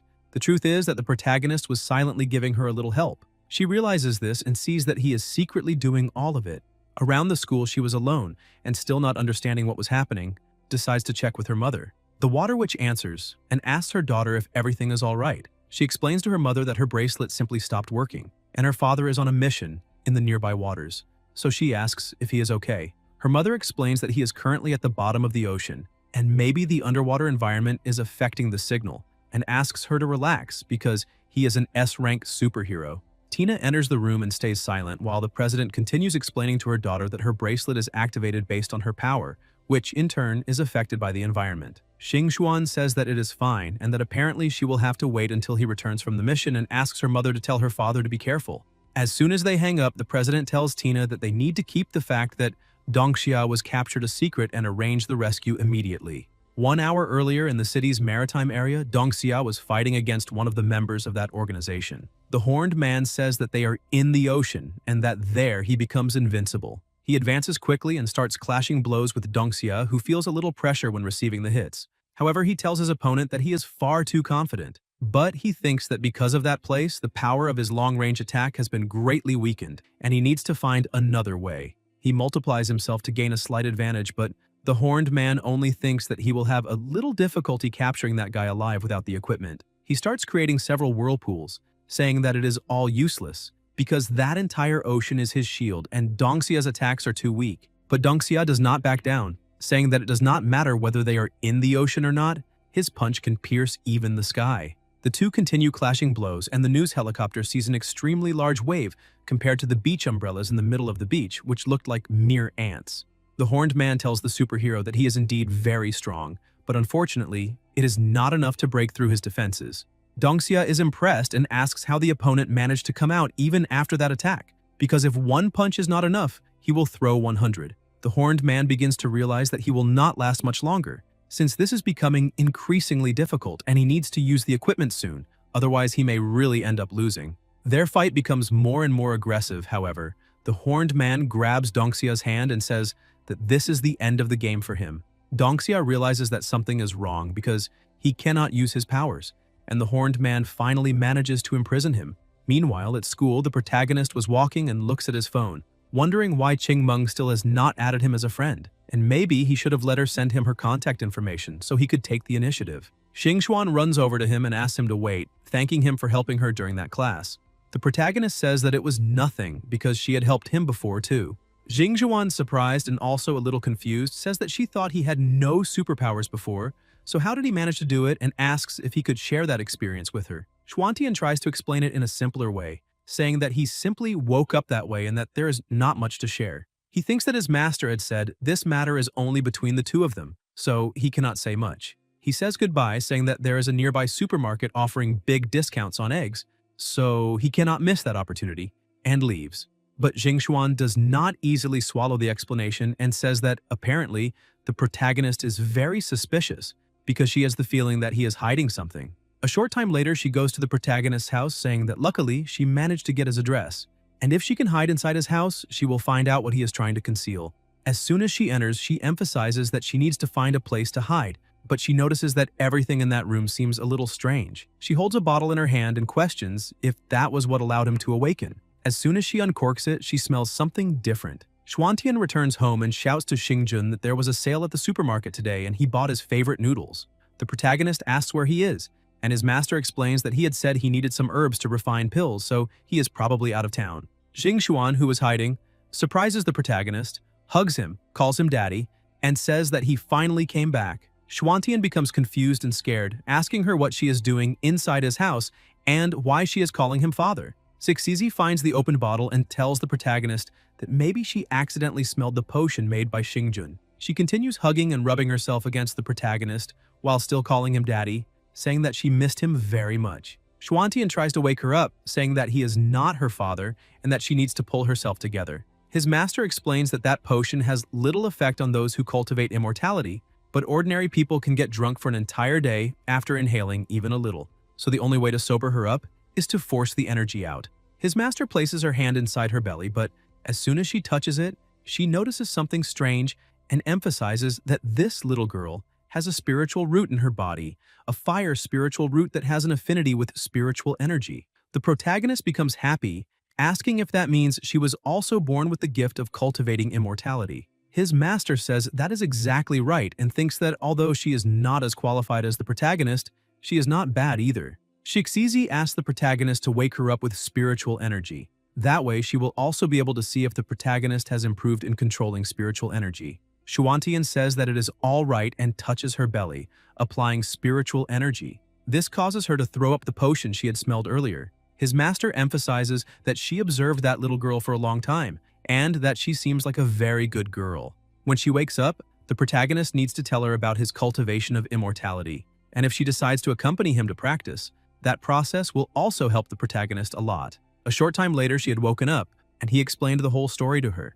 Xingxuan becomes happy and excited, saying that it is incredible that something exists beyond superpowers. She holds his hand, saying that she would also like to learn because she is tired of depending on her father's powers.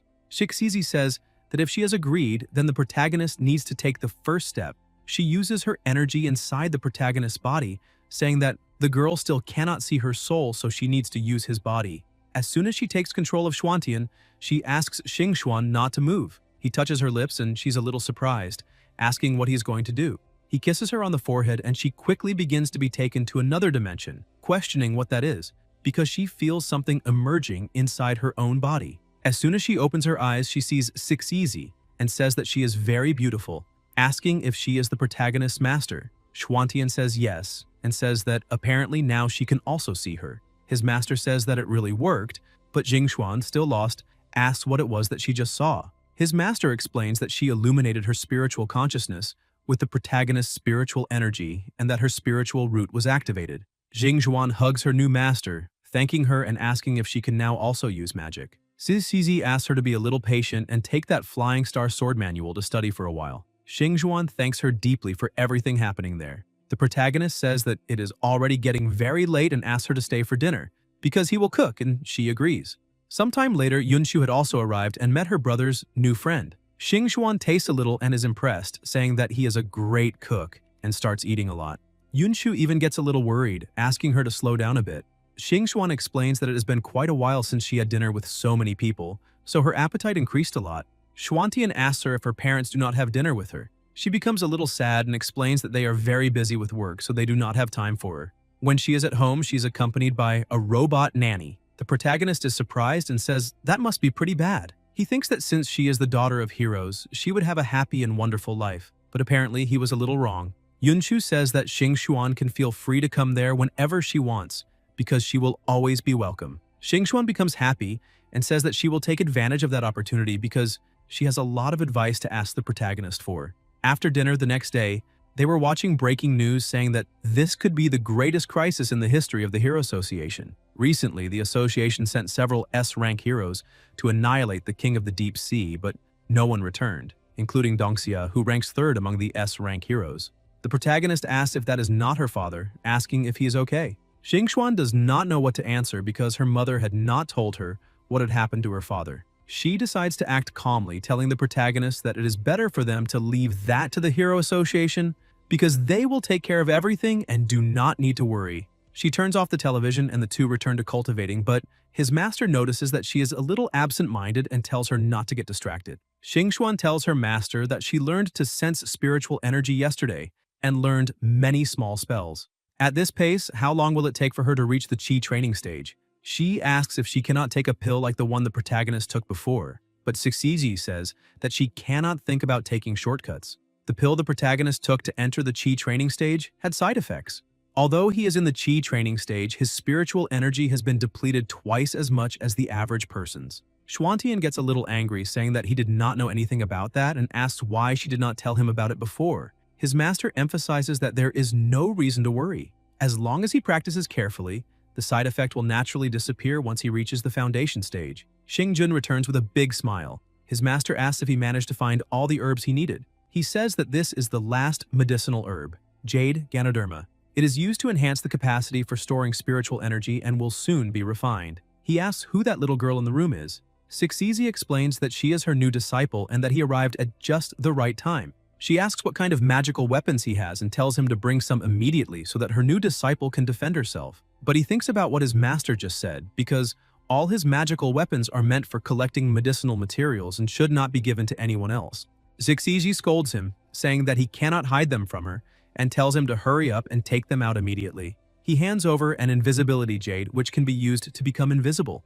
All the user needs to do is add a bit of spiritual energy. This item is very useful if the person needs to get out of an emergency situation. Xingxuan becomes happy and thanks him for the gift, thinking that now she can become invisible, and that means she can use this magical weapon to save her father. While she was in the middle of the street, she receives a call from her mother, who was furious, asking where she was because the butler had said that she had not returned yet. But Xingxuan argues with her mother, saying that this has absolutely nothing to do with her, and asks why she was hiding information about her father. The president becomes a little upset, saying that telling her daughter would not solve the problem and that all she needs to do is go to school and behave properly because she will take care of everything. Xingxuan asks what her mother meant by telling her would not solve the problem. She reminds her mother that she is the daughter of heroes and that if something happened to her dad, she does not know what she would do. She hangs up, telling her mother to forget all of this, since it is a waste of time. The president keeps trying to talk to her daughter, but she no longer answers. Xingxuan looks at a panel with her father's photo saying, "Mighty King." She thinks that other people may look down on her, but now even her own mother is looking down on her. She thinks that this time, she needs to rely on her own strength and prove to everyone that she is capable. She has always been labeled as the daughter of heroes since she was a child and has held herself to high standards. In their eyes, she was supposed to be superior to ordinary people in every aspect. Despite her great efforts to prove herself, she always tried to live up to everyone's expectations. Her powers also mysteriously disappeared, and every day she can only depend on her father's superpower to try to do anything. But now she no longer wants to live in her parents' shadows. Even if it means using the immortal art she just learned, she will do everything to save her father by herself, because her month of vehicle driving training was not in vain. Meanwhile, at the base, Xingjun was sleeping like a baby. She manages to find the base and becomes happy, saying that her father must be inside, but she still needs to break down that barrier. She launches 2 attacks, causing huge explosions. Inside, several guards notice the attack and shout that they are under attack and need to prepare for combat, because the attack has just made the energy system and the enchantment device unstable, so they need to send someone outside. The soldiers quickly go out, but because of her invisibility, she manages to pass by them calmly. As soon as she approaches the barrier, she thinks that the enchantment seems to be weakened and did not stop the ship's attack. She manages to pass through and attacks 2 guards at the same time. However, she still does not know where her father is being held, since that place is bigger than she expected. But she manages to take an item from the guards, and her father must be imprisoned somewhere on that floor. After searching for a while, she finally manages to find her father. She creates several swords and starts attacking, saying that she will save her father no matter what. Suddenly, the horned man appears, saying that apparently the person who interrupted his beautiful dreams was her. The next day, the protagonist was at school, but he was wondering why Xingxuan still had not arrived and whether maybe she was sick. Jiki sees the protagonist and says that she will not show up today and that since she did not come, she decided to ask. The protagonist becomes worried and asks what she is talking about. Jiki approaches, saying that she is sure Xingxuan does not want to go to school after her father was captured and that apparently now the protagonist is hers alone. But Xuantian pushes her away and asks when he became someone's property, then leaves the school. Talking to his master, he emphasizes that Xingxuan worked very hard and never missed school, so something must have happened. His master explains that she was distracted during training yesterday. The protagonist realizes that maybe she went to try to save her father, but she no longer even has powers, so she could not be stupid enough to do that. His master says that she has a feeling that the magical weapon given to her last night is very far away from there, and she really knows how to make people nervous. The protagonist becomes worried and runs out, asking what she could possibly do with so few techniques, so she needs to be saved. Zixizi tries to intervene, asking him to wait a moment, explaining that the protagonist needs to go back home and take the robe that was given to him. Besides, he needs to borrow Xingjun's hunter bell and Hunyuan bracelet, because if he goes to fight with nothing, it will be a dead end. While the two were flying over the sea, the protagonist asks his master if she can really know the exact location. His master says yes and emphasizes that they are already getting close. However, he needs to be careful in battle and must not die no matter what. Xuantian asks his master not to worry and to leave everything to him. He dives into the water and thinks that these things related to immortals are truly incredible, because by using that robe, he can breathe normally underwater and his movements are not restricted. However, he would like to test something first. He waves something that looks like a handkerchief and creates a huge whirlpool attacking the base. The guards become worried, questioning what is happening outside and whether it could be the heroes. Another guard looks at the cameras and says that there is indeed someone there, but the protagonist was simply tired of using those things. The system was unable to detect the target because the individual is not registered. The guards are surprised, saying that boy is not even registered by the Hero Association, so how can he have such incredible power? However, since he is a nobody, they can deal with that boy with a single shot from the water dragon cannon. The horned man enters the command room and asks his subordinates to wait, saying that he will deal with that boy himself. He thinks that this is the first time he has met someone with so much power over the ocean, so he is curious to see who will be crowned the king of the seas. Outside, the protagonist was still attacking, saying that he has already caused a huge mess, so why has no one come out yet? Suddenly, he realizes that an enormous volume of water is coming toward him and manages to defend himself. The horned man appears, saying that the protagonist was turning the ocean upside down with only a piece of cloth, and that is impressive. He creates several water sharks and orders them to attack the protagonist. Xuantian thinks that if he wants to take control, he will need to consume much more spiritual energy. However, if he strikes 2 more times, he will be exhausted. Even so, he creates a shield around himself, and all the sharks made of water turn back to attack their creator. The horned man is impressed, asking how that is possible and what kind of superpower that is, because he can even surpass his moves. Because of that, the horned man thinks that his opponent's power must not be psychokinesis, and is probably an area of the special system. He activates Dragon Claw Wave to counterattack, but the protagonist manages to advance, telling him to immediately release Xingxuan and all the heroes he imprisoned inside. The horned man grabs the piece of cloth, thinking that the protagonist must use that thing to control the waves. With a smile on his face, he tells the protagonist that he has to admit it is very brave of him to come there alone. He grips the cloth tightly and creates serpents to attack, emphasizing that the protagonist had better give up on those heroic dreams he is having. Xuantian becomes scared, seeing that his opponent's strength really is very great. However, since he wants that thing so badly, now he will receive it. The horned man manages to grab the cloth and thinks that as long as he destroys it, the protagonist will be unable to use his specialized power to control the waves. But when he tries to tear that piece of cloth apart, he becomes confused, since he cannot rip that old rag. The protagonist uses his powers, saying that now he will solve the problem, and wraps his opponent in the cloth. But the horned man manages to break free, asking if the protagonist thinks that old piece of cloth will contain him. He attacks the protagonist with everything he has, but his attack has no effect, and he is shocked. He keeps attacking with everything he has, but it is useless. Xuantian starts mocking the situation and asks if that is really how S-rank villains attack, because it is nothing but a joke, since all of them are very weak. He emphasizes that now it is his turn to attack. The horned man starts feeling pressured and thinks that the protagonist's weapons are very powerful, and he needs to force him into the barrier and then capture him, because he will not be able to defeat him while he has those weapons. Zixizi appears, telling the protagonist that he must not enter the barrier, because there is something inside restricting the flow of spiritual energy. He realizes that he was already very close to the barrier, and his master emphasizes that once he crosses that barrier, he will no longer be able to use immortal methods. His weapons are the only things he can rely on. The horned man takes advantage of this opening and advances, saying that now he will not be able to escape. Xuantian interrupts his attack with his piece of cloth and thinks that it is no wonder the heroes were captured. However, he will not die there and can escape at any moment using another weapon. And if that is the case, he will beat his opponent at his own game. he decides to enter the barrier on his own. The horned man creates a water dragon, saying that now that poor boy is trapped. But Schwantian already had a plan in mind. He needs to trick his opponent by pretending that the weapon is broken. He receives the attack, asking why his weapon is not working. But even after receiving the attack, he remains without a single scratch and starts laughing, telling his opponent that although his weapon is broken, he is still unable to defeat him.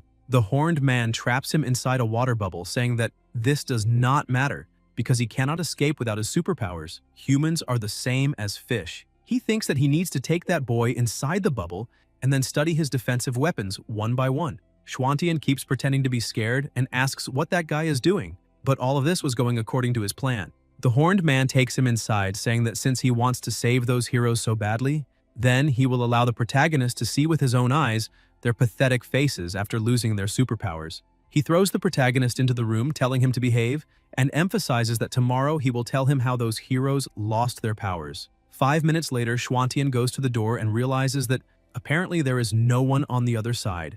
Now he can turn that base into complete chaos, and it is time to use that bracelet. He calls upon Chaos to free the doors for the Mighty Supreme and generate yin and yang, and he orders his item to open it immediately. He easily manages to create a hole in the wall and looks around, saying that this bracelet is quite powerful, and he is sure Xingjun used to use it to do bad things. He keeps following the corridor, creating holes in every wall, but he cannot find anyone inside the rooms and wonders where they imprisoned Xingxuan. Meanwhile, in the level 1 room of the base, a girl was asking a young man if he had recovered his powers.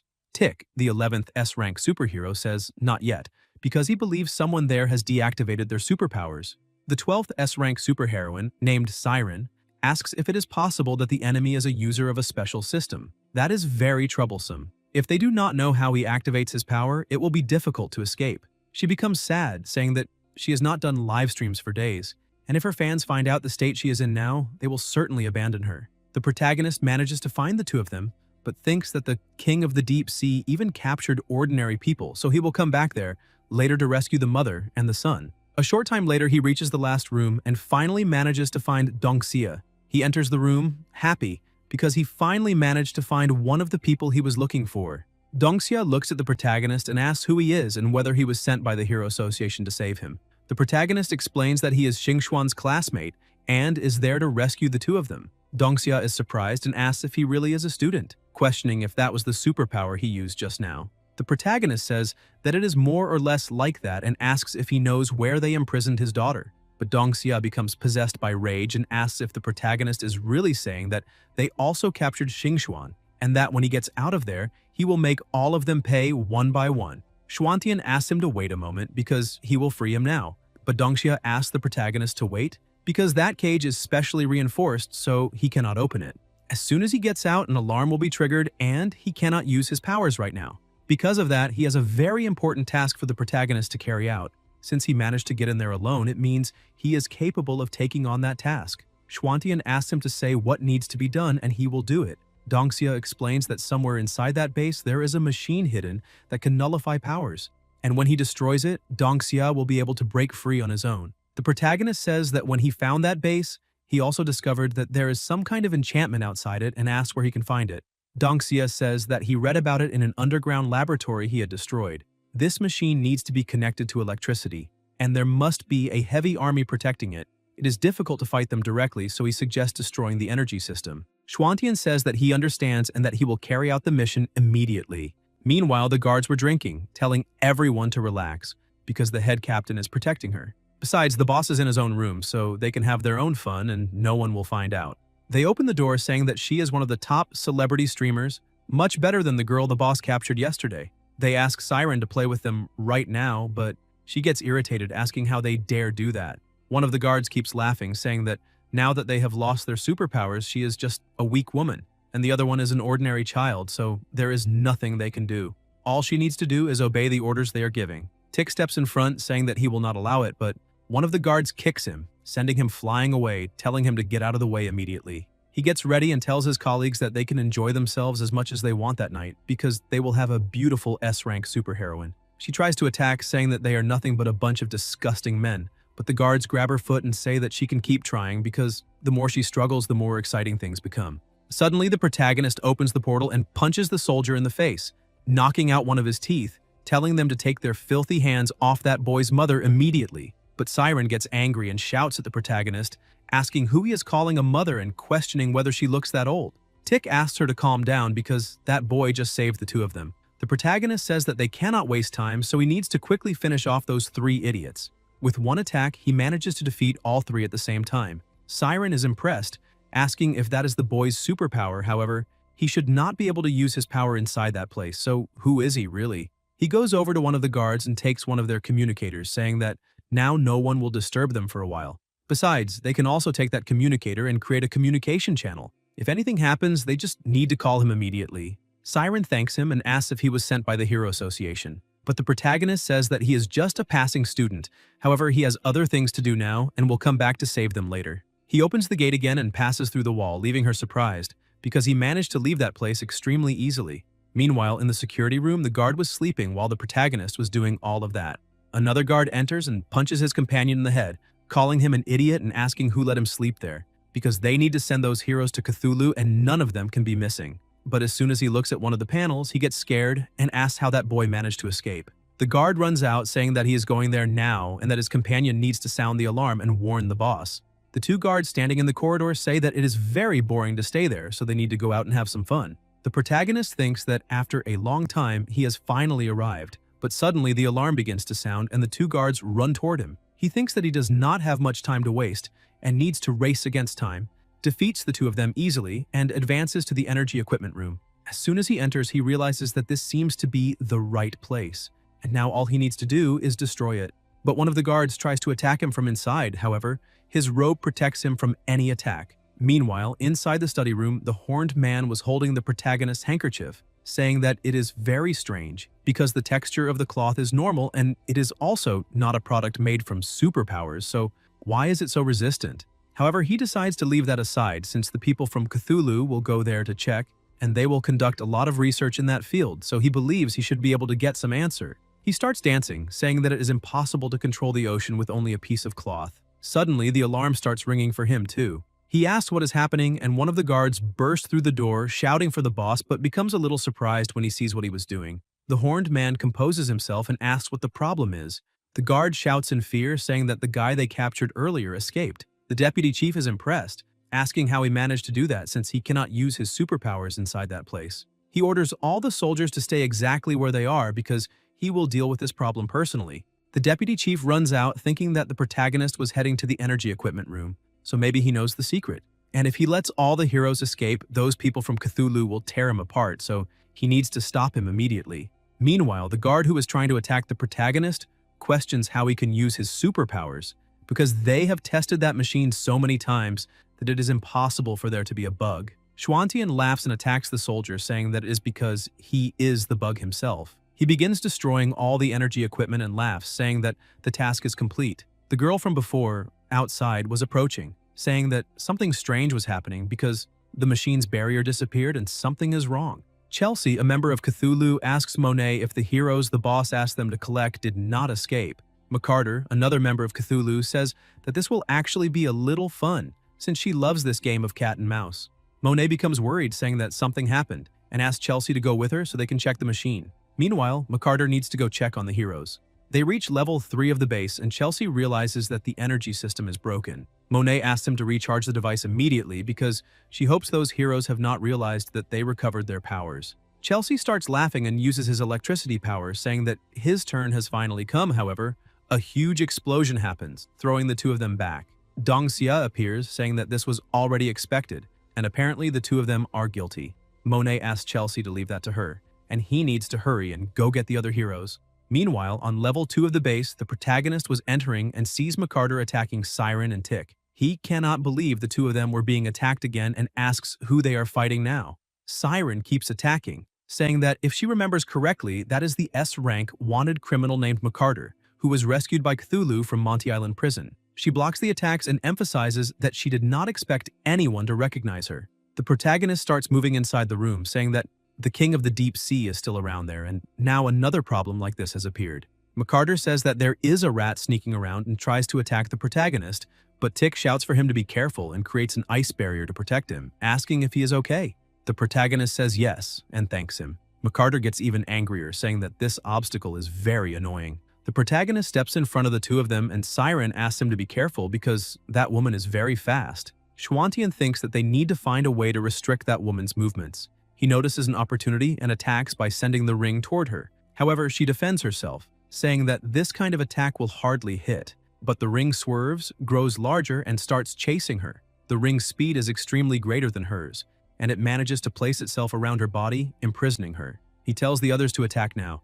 Tick uses Ice Pillar, and Siren attacks with Obliteration Arrow. The two attacks come at her with full force, and she cannot move. Outside, Chelsea realizes that the sound of the fight was coming from behind that wall.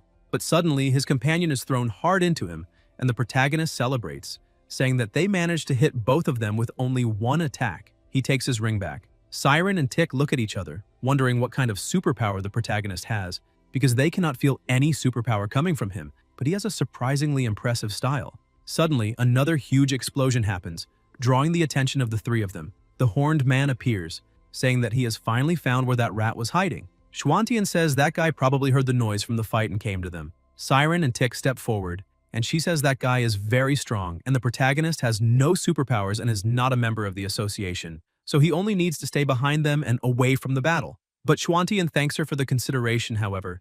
On a real battlefield, the opponent will not let anyone leave just because they do not have superpowers. Besides, that man is focused on him, so that fight is his.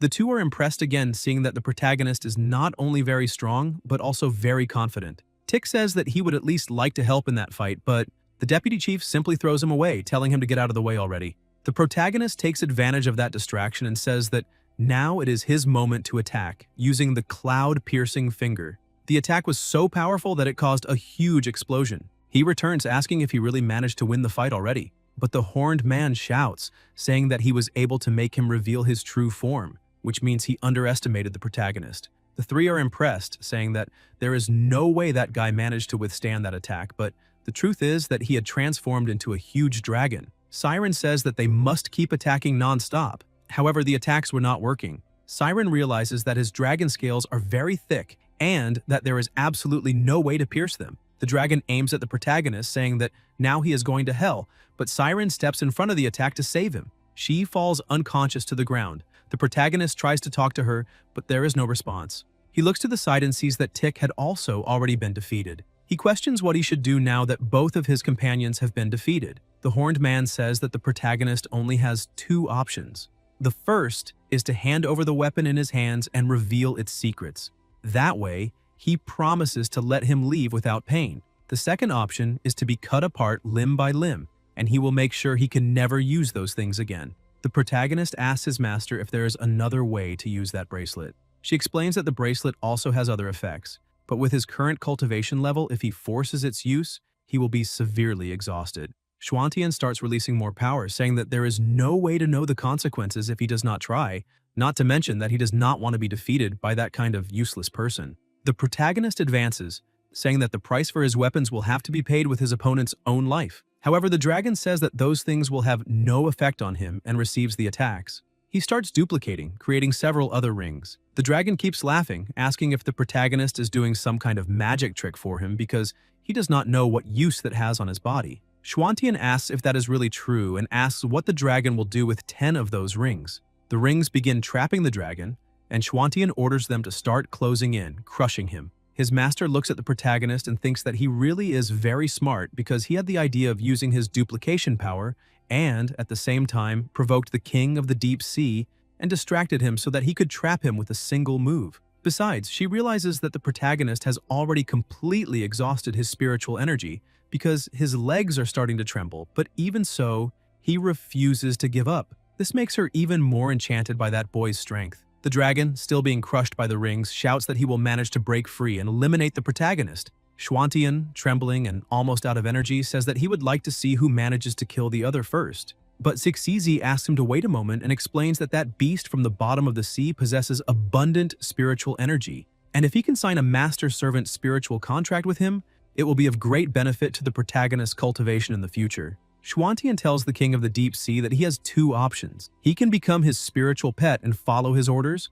or he can choose to be crushed and turned into nothing but meat paste. But the dragon tells the protagonist to shut up, saying that he is worthy of being the king of the deep sea, so how could he become someone's pet? But Schwantian only starts squeezing harder, and the horned man realizes that he has no other way out. He will be crushed to death and shouts that he accepts and will sign the contract. He thinks that a wise man knows when to retreat, so he needs to pretend to obey and then find a chance to defeat that boy. The protagonist forces the contract and the dragon accepts, saying that everything is done. Dongxia breaks through the wall carrying Monet and says that apparently the protagonist does not need help. Schwantian is happy to see him.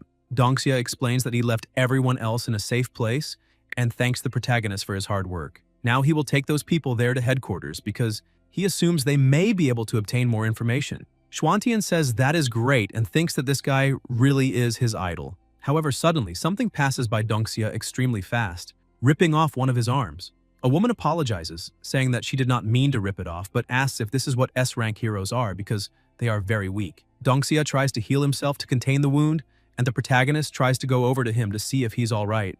But Dongxia asks him not to come any closer, because that woman is very dangerous. He thinks that for her to have managed to appear silently behind him, her level must be far above that other woman dressed in black. Besides, Siren and Tick are injured. The longer they stand still, the worse it will get, so he must end that fight as quickly as possible. He tries to attack, but she manages to subdue him quickly. He is surprised, asking if that woman's power is magma. She laughs, saying that the first hero has already been collected. She places Monet on the ground and goes over to Tick, saying that now it is time to take the others. But the protagonist throws his ring at her and interrupts her. In a terrifying voice, he tells her not to dare because if she takes one more step, then she will die. The woman keeps mocking him and asks why there is an incompetent rat trapped in there. The protagonist starts moving, telling Xiaohai to protect the two of them, because he will try to save Dongxia. The dragon follows his master's orders, picks up the other two superheroes to protect them, and tries to attack that woman. But she counterattacks and emphasizes that Xiaohai is nothing but a useless pawn. The dragon shouts that he is being burned. Schwantian brings him back to save his dragon. The woman moves quickly toward the protagonist and asks what his name is. Schwantian is impressed by her speed. She starts smiling, saying that looking into the protagonist's eyes reminds her of a couple whose surname was Zhou, whom she killed 10 years ago. She emphasizes that the man looked a lot like the protagonist, and he did not want to hand over what she wanted, even when she was about to end his life. Because of that, she had to eliminate all of them, as if they were nothing but trash being thrown away. Hearing this, the protagonist is shocked, because 10 years ago means that his parents did not die because of a car accident, but because of the people from Cthulhu. He gets furious and says that she had better start talking, otherwise, but the woman moves quickly behind him and asks what will happen if she says nothing. She notices an attack coming toward her and manages to dodge, moving away from the protagonist.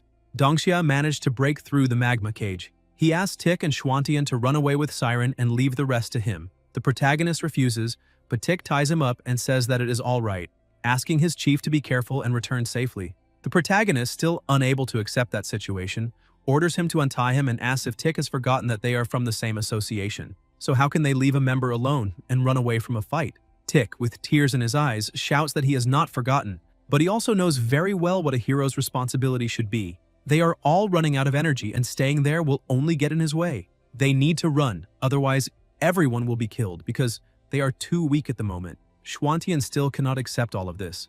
The woman uses her magma ability, saying that no one will escape. But Dongxia steps forward and creates clones, telling all of them to leave immediately because a true hero will not be defeated by just that. He uses his ability to contain the advance of the magma and looks at the protagonist, telling him to tell his daughter to remember to eat on time and not get discouraged if she cannot use her abilities in the future because as long as she has a brave heart, she can still be a heroine. Schwantian, furious, shouts that he will definitely tell her all of that and take care of her. A short time later, Dongxia had been captured and the woman was lamenting, saying that she let a few rats escape and that the boss would bother her again. Sometime later, inside his apartment on television, the news was reporting follow-up coverage on the hero kidnapping incident, which had lasted many days. The Hero Association dispatched a large number of heroes and destroyed the base in the deep sea. Except for Dongxia, all the others were successfully rescued. Yunshu was on the bed with her brother, peeling an apple. She places it beside him, telling him to remember to eat it later. She leaves the room a little upset because her brother has not said anything since he came back and continues in that state, but she has no idea what he is thinking. Schwantian was blaming himself for everything that happened because he is too weak, and if he had been even a little stronger, he could have prevented all of that from happening. His master appears, asking if he is going to stay discouraged like that forever. The protagonist hits the bed angrily, saying that ever since he began learning to become an immortal, he discovered that it was something more powerful than having superpowers.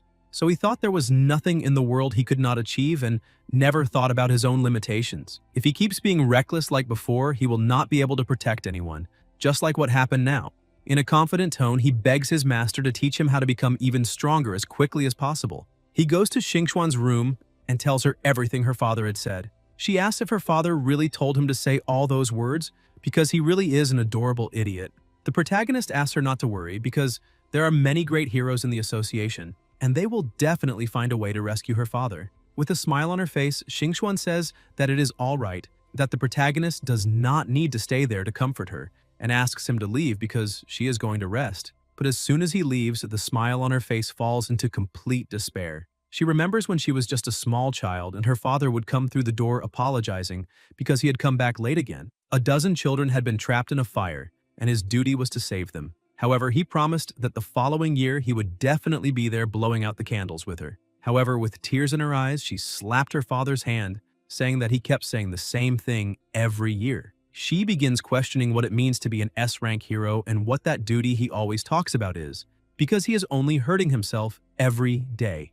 Dongxia always kept a smile on his face, as if he were proud of everything he did. He explains to his daughter that his duty is to protect everyone. Only when they face danger head-on does he feel how precious life is. Because of that, he believes that one day she will be able to understand what he is saying, because taking on such a duty is the glory of a true hero. Tears begin to fall and she shouts, saying that her father is a true idiot for putting himself in danger to save others. Outside, Xuantian heard all her despair and felt the weight of being weak fall onto his shoulders. He calls his master, saying that it is time to become stronger. Sixiji says that from that point on, she will be stricter with the protagonist, and he does not even need to try saying that he is too tired or that he cannot take it. However, he answers without hesitation that there is no problem, because there is only one thing going through his head. He promises himself, his parents, and everyone who suffered that he will crush every member, every base, and every last trace of Cthulhu's existence. Inside his house, his master was asking why the protagonist was slowing down and tells him not to stop. Xuantian, with his arms trembling, tells his master that she is very heavy. Sixizi says that this is complete nonsense, because she is not that heavy. Besides, she's only in a spiritual state and has not added any pressure. She remembers all of the protagonist's training and thinks that in these past few days, that boy started training under extremely high pressure. He truly has perseverance, something many people cannot maintain. She snaps her fingers, asking him to stand up, because she will teach him something new. She emphasizes that she is a teacher, so she will teach a unique secret method called the Taoti Immortal Technique. He asks what kind of technique that is. His master begins explaining that this is a technique far beyond his current domain. However, since he absorbed the Forest King's power, he is ready to extract and refine the spiritual energy around him. And this is the best moment for him to practice this new method. There are two uses for that method. One of them is relying on the master-servant spiritual contract. The power of the contracted beast will be transformed into spiritual energy and transferred into the master's body so he can use it. However, there is a limit to making master-servant contracts. Based on his current cultivation, his limit is only one, and if he signs another contract, he may explode and end up dying. The protagonist is impressed to discover that such side effects exist. His master continues explaining that the other way is direct absorption. The stronger the target whose power he absorbs, the more spiritual energy he gains, which means he faces a greater risk. In the worst-case scenario, he will be devoured by the spiritual energy and lose consciousness. To solve this problem, they need to practice. She plays several psychic balls in that space, and he only needs to stand still and try to use his inner spiritual energy to attract them as if he were a magnet. If he manages to absorb the 100 spiritual energy balls, he will obtain the essence of the Taoti Immortal Technique. Excited by the situation, he shouts that there is no problem and begins absorbing them. A few days later, on the school battlefield, Zirui was still acting arrogant, calling the protagonist a bastard and saying that he had not seen him for days, so he thought he was too scared and had run away. Xuantian apologizes, however. He explains that it is very easy to forget to take out the trash. However, he does not have time to waste on nonsense and asks to start already.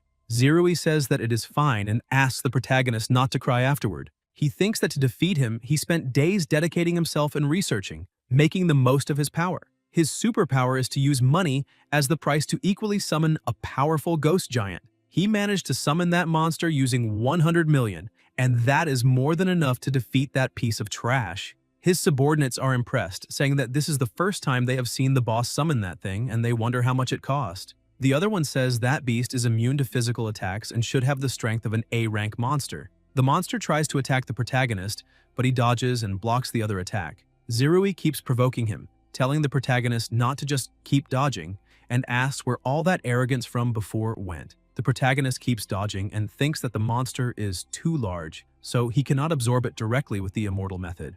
In that case, he needs to counterattack first. The protagonist easily manages to cut that monster into pieces, leaving Zirui shocked by what he is seeing. His master is happy because her disciple quickly managed to discover the enemy's weakness, seeing that it is in the joints.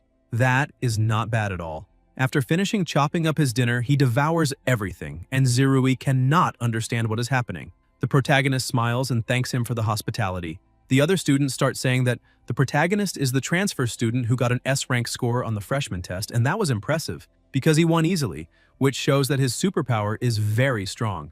A short time earlier, while he was practicing, Schwantian refused to give up no matter what, saying that no matter the cost, he would manage to absorb all those balls. As soon as he pulled in the last one, he shouted to his master, saying that he had finally done it. She says that he did a good job and that now he can rest. But Schwantian refuses and asks her to add another 100 psychic balls because he will double his training. This leaves her surprised. Back in the present, she thinks that he not only learned the Taodi immortal technique in a short time, but also precisely strengthened the power flowing from his danti into his limbs.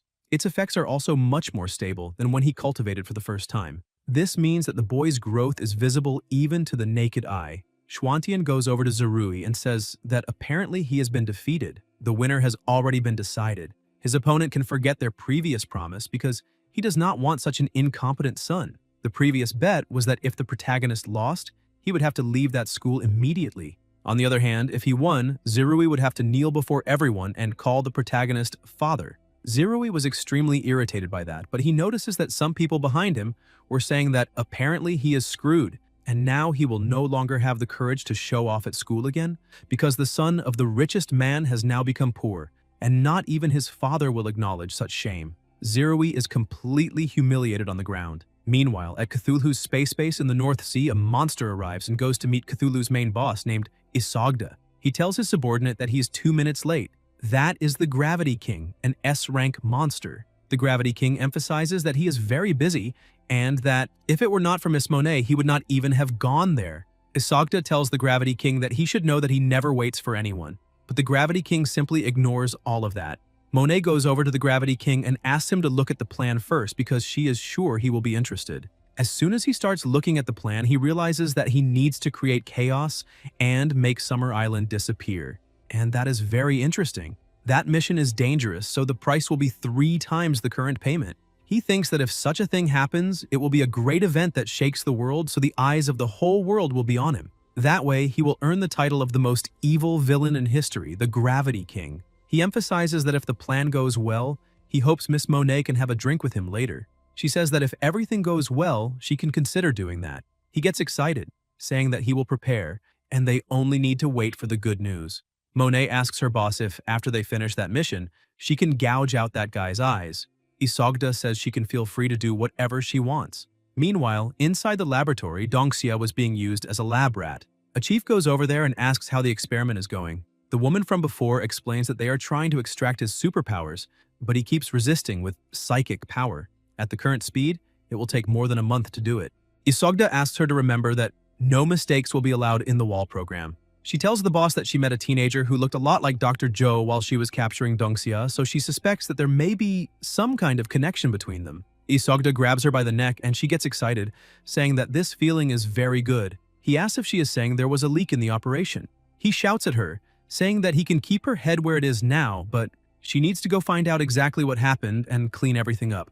Otherwise, he will rip off what she calls a head. Meanwhile, on Summer Island, Jiki was sitting there looking at the protagonist and Xingxuan. She thinks that Xingxuan has changed a lot after recovering. She became more stable and focused, and completed the D-rank monster cleanup mission in only 2 days. Xingxuan gets up and tells Schwantian that she is going to surf for a bit.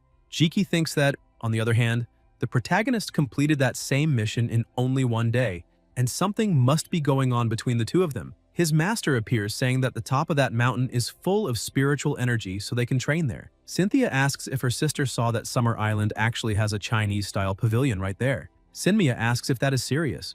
She is the younger twin sister and the daughter of the world prime minister. Cynthia says that her clairvoyant eyes can see through thousands of kilometers, so they need to go. She is the older twin sister and the daughter of the world prime minister. Meanwhile, the protagonist was cultivating at the top of that mountain. He thinks that the heat dissipation effect of that robe is very bad and that it is very difficult to stay focused with so much heat, because he really wishes he had some ice cubes at that moment. Suddenly, he notices that some snowflakes have started falling. He is surprised to see that the staircase was covered in ice and that the two of them were approaching. Cynthia continues excitedly telling her sister to hurry up, because she said there is a pavilion right there. Suddenly, the ocean and the sky begin behaving strangely, and Cynthia ends up tripping and falling on top of the protagonist. He grabs a place he should not have and tries to explain himself, saying that he is very sorry because he did not do it on purpose. He asks if she is all right and why the ground is shaking, because something must be wrong. Suddenly, the entire island begins to float, and people scream that they do not know what is happening because the island seems to be flying. The Gravity King approaches, saying that the time for fun has arrived. Fiberclad appears with a small army of monsters, saying that the storms have surrounded that place and that they need to go to the different parts of the island and eliminate all unstable elements. She is the second commander of the Gravity King. Meanwhile, the protagonist was still confused, questioning why the island was floating. Suddenly, an illusion of the Gravity King appears, greeting everyone and saying that the stage is set and that they are going to have a crazy elimination banquet. The protagonist questions why the S-rank fugitive monster, the Gravity King, is there. He rushes off quickly, saying that there are many citizens on that island and that he needs to save them all. Cynthia tells her sister that they also need to help. She thinks that normally their father would not let them face such danger, but now they finally have the opportunity to fight. Meanwhile, at Hero headquarters, Tina tells the president that the Gravity King appeared in 13 places simultaneously around the world. Most of his clones selected crowded places to cause destruction, resulting in many casualties. Currently, they cannot determine which one is his true original body. Summer Island is in a complicated situation. It is located in the sea east of the city. The Gravity King made the island float into the sky and become trapped in controlled clouds. A large number of tourists were trapped on the island, as well as the other students from the Hero School. Initially, it is estimated that the number of people involved reaches tens of thousands. The president asked them to send all S-rank heroes, because the safety of the citizens is the priority. Besides, those clones are quite powerful, so they need to be careful. And the mission to save the island is entrusted to Shining because she needs to leave now. Shining is informed that he has just received the coordinates of Summer Island because it is being hijacked by the Gravity King and is currently floating in the sky. Because of that, he is being assigned to handle it due to his ability to fly. And if he happens to find the real Gravity King, he needs to report it immediately. Meanwhile, in the middle of the island, the other monsters were causing true chaos, making the humans beg not to be eliminated. One of the monsters holds a human, saying that the only thing he wants is to eliminate everyone. But suddenly, he is attacked by the protagonist, who goes over to the humans and asks if they're all right. He defeats all the monsters in front of him, saying that people with superpowers need to gather and help ordinary people first. Men need to protect women and children at all costs. They can leave through the right side and try not to be alone. He thinks that the teachers and students from the Hero School are there, so he believes they should be able to protect those who are temporarily helpless.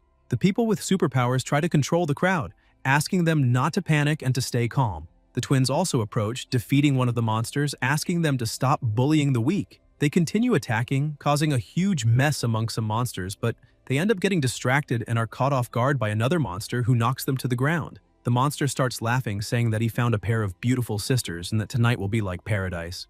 But the protagonist appears behind him, asking what paradise he is talking about, because the only place he is going is straight to hell. He uses the immortal technique to absorb that demon immediately.